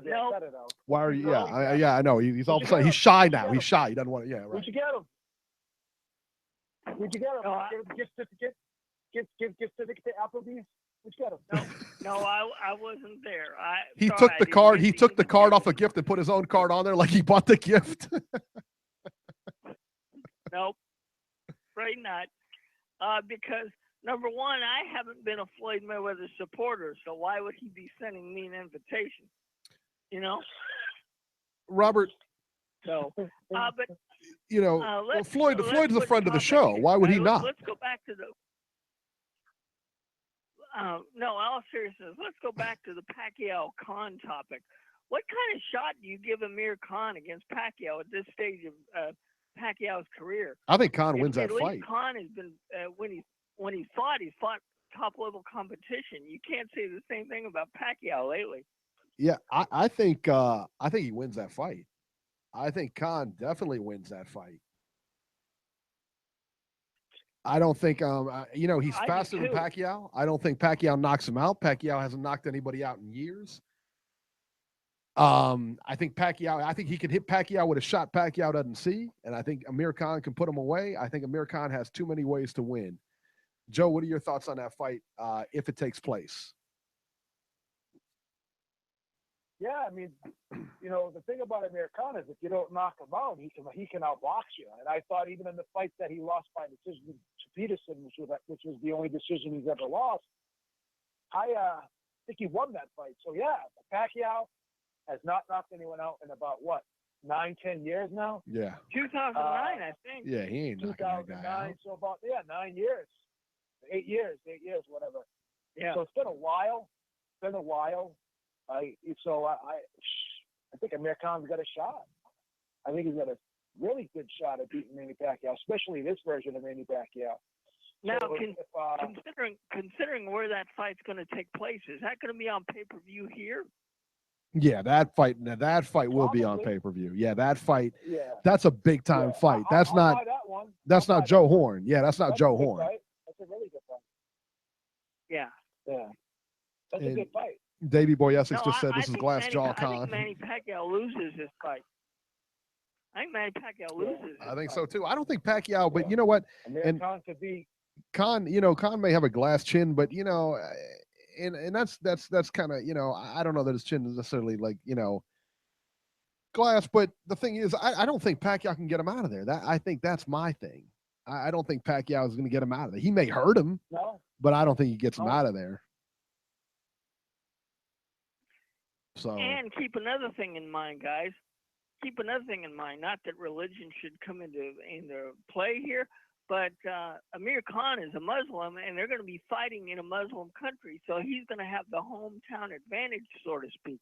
well, he's always dreamed of fighting there in like a Muslim country or like an Arab country or whatever. He's always dreamed of fighting there. So I think this is tailor made for Amir Khan, man. He can't beat Pacquiao. Man, maybe you got to hang it up at that point, man, because this is tailor made for you. I think if Pacquiao loses, it's time to retire. Yeah, I've thought that for a long time though. I think this is this boxing's version of a loser leaves town match, but it's very entertaining. It's a very entertaining fight. I mean, two big names on the way out. It's not Cotto Kirkland. So yeah, absolutely. Yeah, and I've just added a third pay-per-view to my boxing list. There it is. So there we go. Scott Quigg. The I brought this year was Roy Jones. Yeah. Roy Jones versus Bobby Gunn. Well, hey Joe, at least you were able to buy it. We tried. Yeah. He can't blame us for trying. We tried, man. But DirecTV Roy says Jones versus we ain't Bobby put it Gunn. on. That was the best pay-per-view this year. Who was the guy on the undercard of that fight, man? It was the Russian guy. It was the Russian guy. You know who I'm talking about? The guy who went on. Yeah, the Russian guy. That guy was good. Yeah. That guy was good. He was entertaining. He was good. Good. Kanat, what is it? Calling out Mayweather. Kanat somebody. I can't remember his name. Yeah, that was funny. Your boy, Scott Quigg, Beeb's boy, Scott Quigg, hires Freddie Roach as a trainer. Former junior featherweight champion is split from his longtime trainer, Joe Gallagher, and is now teamed up with Freddie Roach. Roach will be the new trainer for Quigg. Quigg will now train at the Wild Card Gym. He actually moved into Hollywood, California. Quigg told Dan Raphael, "This is an opportunity that I couldn't pass up on. I believe this move, in change will take me to another level." So, and he thanks his trainer. He goes on to thank his trainer and everything like that. I think this is a dynamite move for Scott Quigg. This is what he needs to do. 90 seconds. Beeb, what are your I thoughts? couldn't disagree. Yeah. Sorry to say it, but I've never been a huge Freddie Roach fan. I think he takes guys that have already been made. Pacquiao was already a world champion before he got Freddie Roach. I'm not a big fan of Freddie Roach as a trainer. I don't think that he really adds a ton to guys. 60 seconds. Pacquiao is a gifted fighter. I think he would have been a superstar without Freddie Roach. So it is what it is. I think Joe Gallagher is a very good trainer. He was with Scott Quigg for a long time. I didn't see any problems with Scott Quigg. I thought he fought a very competitive fight against Carl Frampton. I thought that he was doing very well Very in the good. sport of boxing. I'm not sure why the change was made. I don't think it was needed, but that's just my opinion. You know what? I don't know why the change was made, but Scott Quigg is doing the right thing by coming to the U.S. because I think there's more competition out here. That's not a bad move. That's the move. Better sparring. That's the move. Better sparring, better competition. You know, you got, you know, it's just a better 10 move. seconds. It's a better move for him. Just like Carl Frampton found out, it's a better move for you. You know what I mean? Coming here is always this is where it begins, man, right here.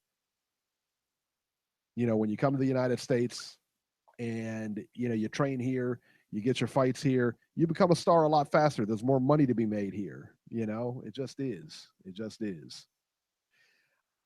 Shannon Briggs and Oquendo reach a deal. Let's go, champ.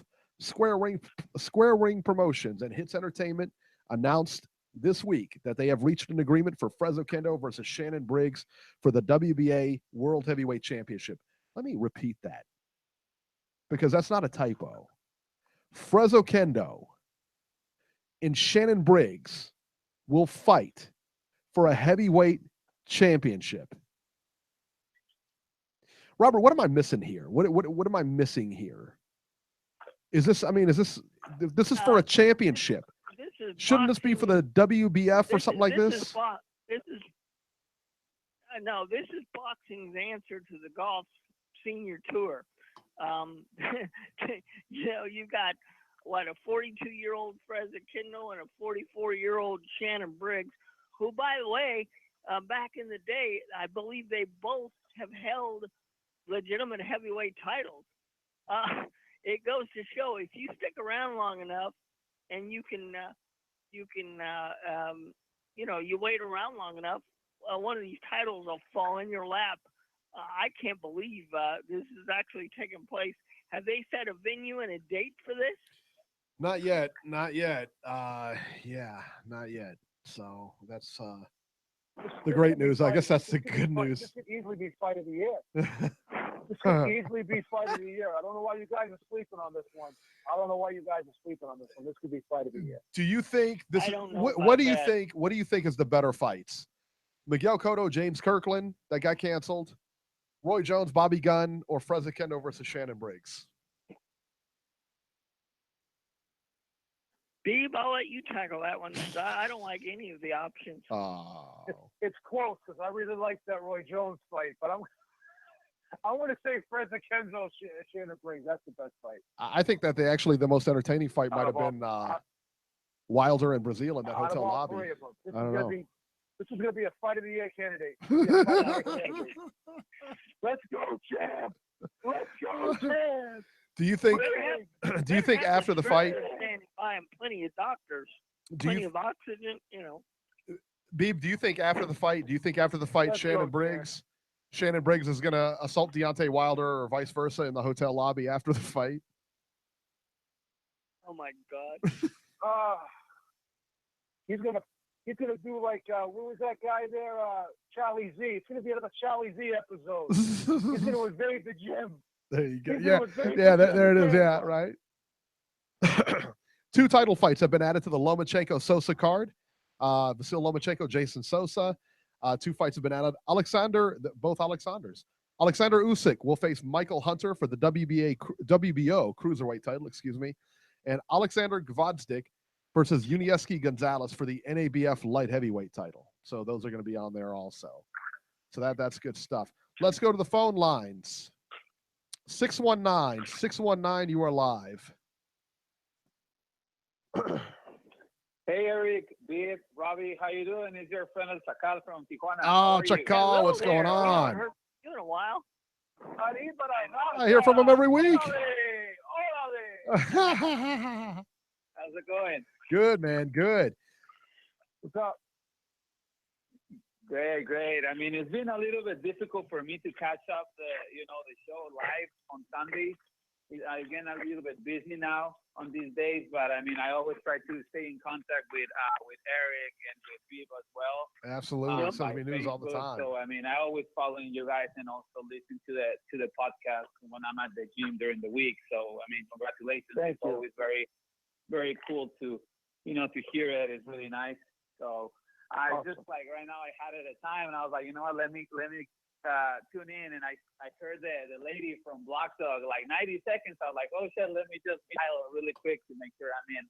I hate the lady from Blog Talk. To call you guys well, I mean, it's been a lot in boxing recently, right? I mean, I'm really excited about this year. I think the year has been really, really good so far. And, we have a couple of those events like you guys were mentioning, like Shannon Briggs and Oquendo, and then the other ones like the one from Roy Jones. I mean, those are like, to be honest, I don't pay too much attention to those fights anymore. However, I mean, I think with Shannon Briggs and Fred Oquendo, it shows a little bit of the bad part of the heavyweight division. However, I try to, to now stay positive with the fact that we have the Anthony Joshua versus Vladimir Klitschko fight, which is kind of like one of those fights that I've been waiting for the whole year. And it's been a while that I'm excited about the heavyweight division, like right now. So I think it's a good thing, and whatever Briggs and Oquendo do, I mean, at least we have a guy like Anthony Joshua that that is the man. So with Wilder yesterday, I was a little bit disappointed about his performance. I thought he looked really bad. I mean, obviously the power is there, but I don't know. I think his technique, I mean, maybe it was the whole, 1 year rusty or something. But, I mean, I don't know. I mean, it's cool to see him fight because he's vulnerable. But I just want to see him to, like, a better opposition, see how is he going to handle it. Because, somebody with power is always dangerous. So it's going to be cool when he faces Anthony Joshua or, like, Luis Ortiz or something. But I'm just afraid that, I mean, I don't think he's going to be able to come out with the win. I don't know what you guys think about that. Anthony Joshua's going to murk him. He's going to murk him. I think Anthony Joshua will no, be the one that Anthony Joshua is the best in the heavyweight division. Yeah. And Wilder is not ready for Anthony Joshua. I would go along with that. Yeah, Joshua's going to kill that guy. I mean, so if you guys were like, I mean, on the career of Wilder, what path will you keep? I mean, now obviously this one of just being put in guys like Gerald Washington, but I mean, what would be your next step? Because we have people like, like Luis Ortiz there that it's I think it's a good challenge, and I don't think he can beat him. But I mean, obviously you're not gonna go straight to Anthony Joshua. So what is the next step for Wilder in order for him? Do you think he's the kind of boxer that he just goes down to the level of opposition that he's fighting, and then he might be stepping up whenever he gets a bigger challenge? Or you think it's the most that we're gonna see from Wilder? That's it. It's the most you're gonna see from him. That's it. I mean, listen, man, we've watched him for 36, 37 fights now. This is it. This is what you got. He's 38 37 knockouts. I don't think, and he's got to fight Bermain Stavern. Suleiman had already come out and said that he's got to fight Bermain Stavern next. That's his mandatory. So nobody wants to see that. If I'm I tell you what, man, if I'm his handlers, I keep him on the same path until Joshua comes through and it becomes a big fight where it becomes the kind of fight that you can't wait any longer for. It becomes that, Mayweather Pacquiao fight, or the Ward Kovalev fight. You just keep it on ice until then and just keep feeding the same guys. He will have to go to England? I don't know. I guess it depends, man. Depends on where the money is. Look, man, 90,000 people, that's a tall order. That's a real tall order. But Anthony Joshua has also said he'd like to come to the U.S., and I think that's his next thing. But Anthony Joshua is going to be the gatekeeper in that division, even though he's the guy, because he's going to fight Louis Ortiz at some point. He's going to fight Klitschko, and he's going to demolish Klitschko because he's old and he's done. You know what I mean? He's way past his prime. Joshua's going to demolish that guy. So after that, he's going to fight somebody else, and then I believe he's going to fight Louis Ortiz. Why? Because he's a matchroom guy. They're both matchroom guys. So he's going to fight Louis Ortiz. Deontay's not going to fight Louis Ortiz. He's going to keep being fed. Maybe they feed him Amir Mansour after whatchamacallit, after Stavern again. I mean, they're retreading Stavern. Eric, if I was, sorry to interrupt you. If I was Wilder, I will continue fighting like maybe a couple of fighters that are like you said, like maybe the rematch with Stavern, and then I will try to bring out of retirement Tyson Fury, because I think that could be a good fight that he can make some money, and at the end, I mean, Tyson Fury will sell the fight outside of the ring, and then I think it's a match that he can win because he has the physical power and the athleticism to beat Tyson Fury, and not have to face like a guy with like a power as Anthony Joshua, like the one that he has, because we still know that his chin is a little bit, not the best thing on the division. So I think that could be a good big fight, and then after beating Fury, maybe arrange that fight with Anthony Joshua.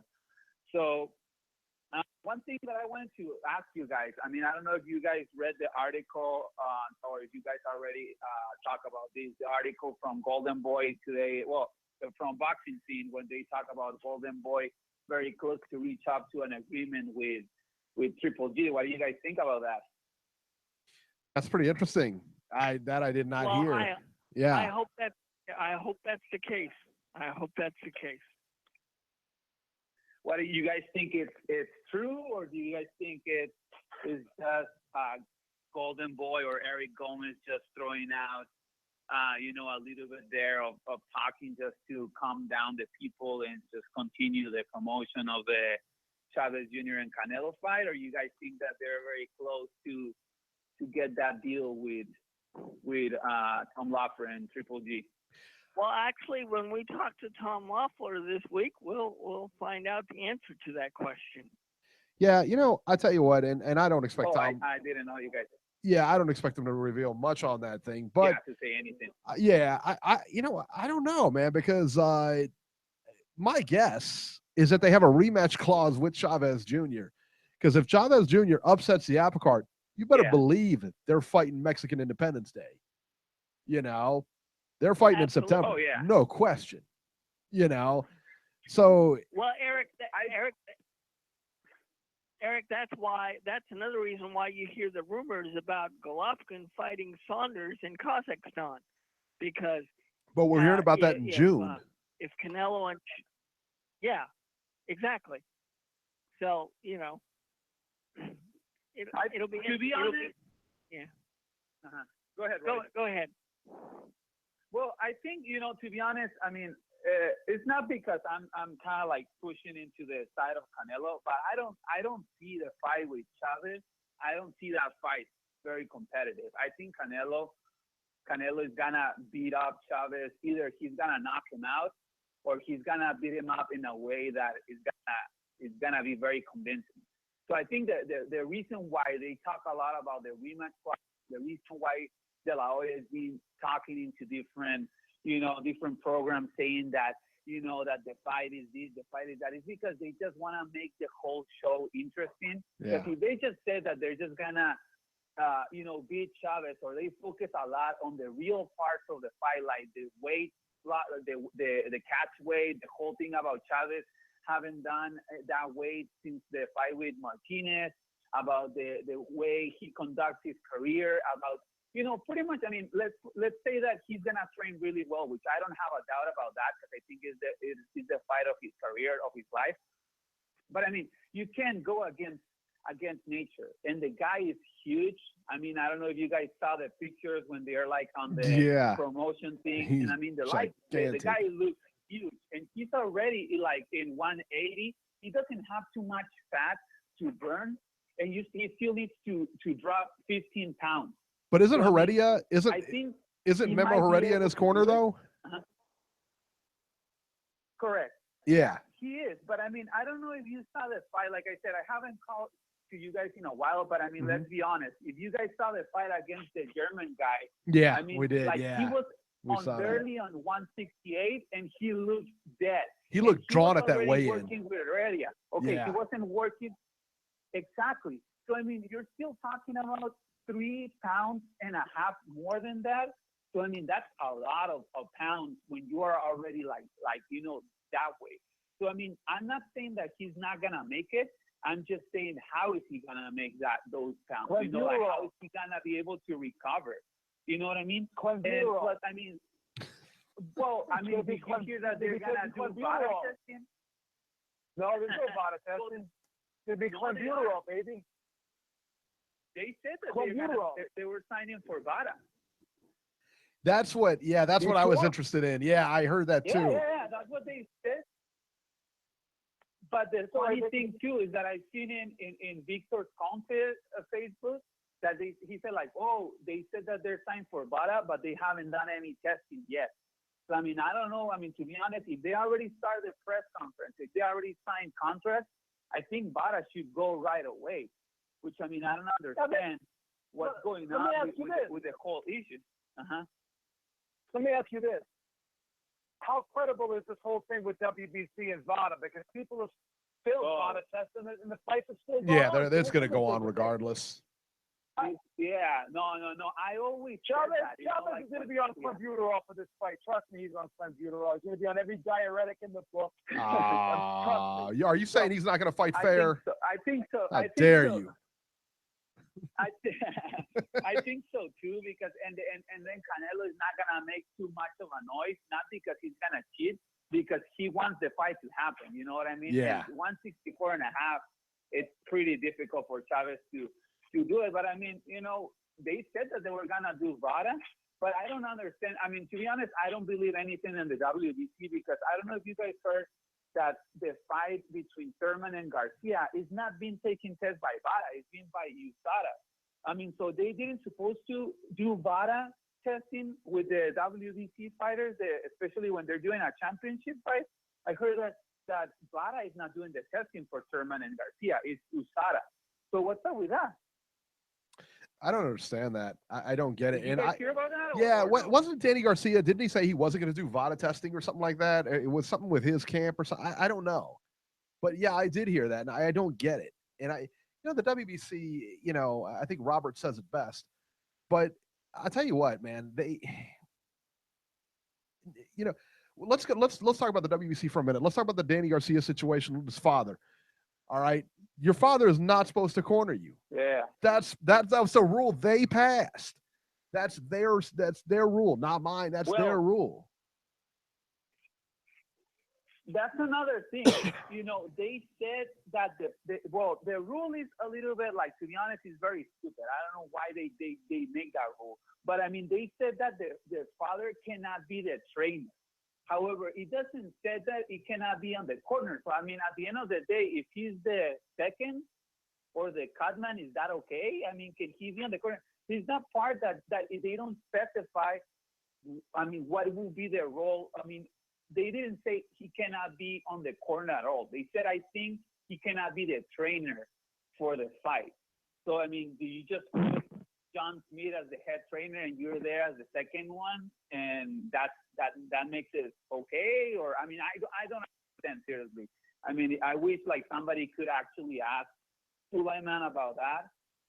What is the purpose about it? Because at the end of the day, we see fighters like, for example, Vargas fighting Breazeale, and the guy was not the dad, but the guy never stopped the fight.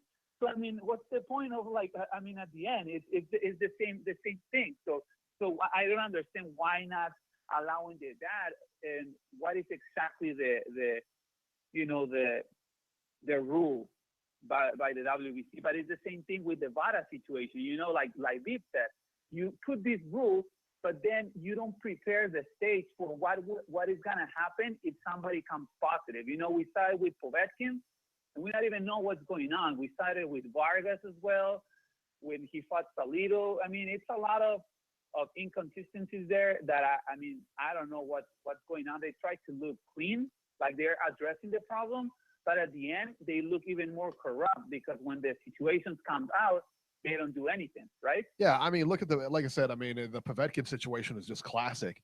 I mean, here's a guy who was popped for every kind of PED known to man, and he's still, he was still rated number one. It took him being hit again before they took him out, before they finally said, okay, maybe we got something. There's only so much, there's only so many, millions you can buy out of. I mean, like, come on, man. Rybinski and his people, they bought him out of that first round, and then, he gets popped again. What are you going to say? We got to do something now. And didn't Steven also make positive on that fight when he was going to fight Povetkin? Yes, he tested positive on something too. Yeah, he was on something too. He had failed a VADA test. But, in all fairness, some of the stuff that's on that, there's a difference between testing for PEDs and testing on the banned list. Because testing on the banned list, sometimes you take a supplement that's got a banned substance in it. That's on the banned list, not necessarily PEDs. There's a big difference. But still, why do we test if we're not going to follow those rules, those guidelines? If it's a banned substance, then you get penalized. You don't fight. It's that simple. If not, then you're really not trying to clean up the sport. Yeah. This is why I like the UFC, because look at the John Jones situation. John Jones got popped on UFC 200, their biggest card in history. He got popped on that for drug, and this was a night before the fight, 1 or 2 days before the fight. They pulled him. He tested positive, and they pulled him out of the main event of their biggest fight in history. They pulled him. Nobody does that. They're legit. They're trying to clean up a sport. You're not going to hear that here. You know what I mean? Yeah. Yeah, I get what you're saying. I mean, there is a lot of like inconsistencies here, and I don't know if it's because of the whole issue about, like the money and the fact that there is like so many interests going into the big fights that at the end, I mean, to be honest, I don't understand why they even make those rules if they're not gonna, they're not gonna follow them. Might as well just keep it like that and go case by case, because at the end it looks dumb the way things work, right? Well, if you're gonna do something like this, you got to commit to it. And like the UFC, they made a commitment. Yeah. And they're taking top guys off a card. That's what they're doing. They're taking top guys off a card. Here, well, if you test positive, okay, well, you just tested positive. Maybe you're most likely you'll be able to fight. No, that's not how it works.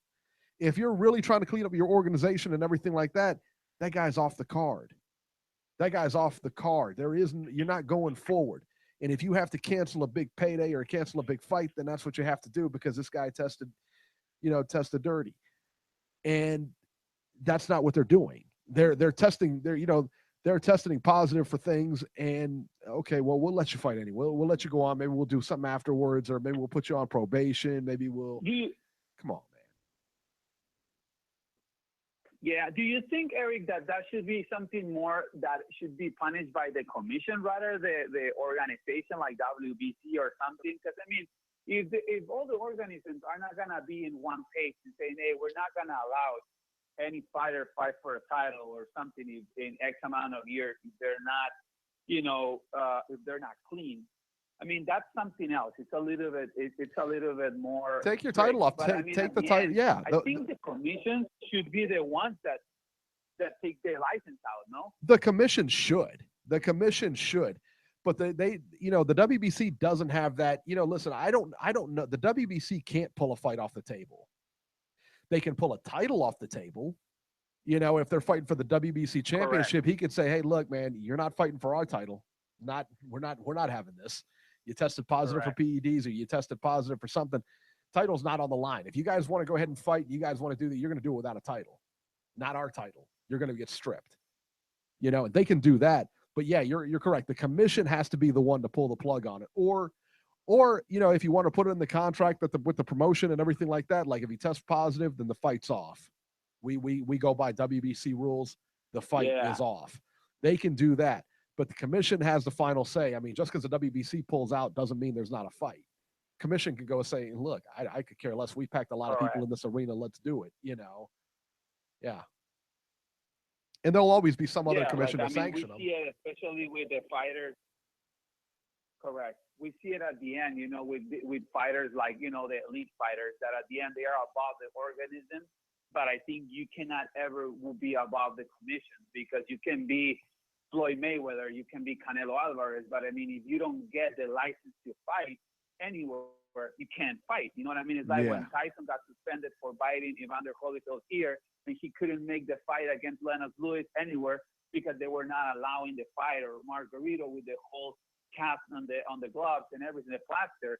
I mean, that's the only way that you can stop things like that. But I feel that they just not prepared to do it because of the whole thing about, it's like what you mentioned about the father of Danny Garcia, when they said that the New York Commission was gonna review the case and maybe suspend the guy from being on the corner. I mean, at the end, if he's not in the corner, then Danny Garcia says, "Oh, I'm not fighting."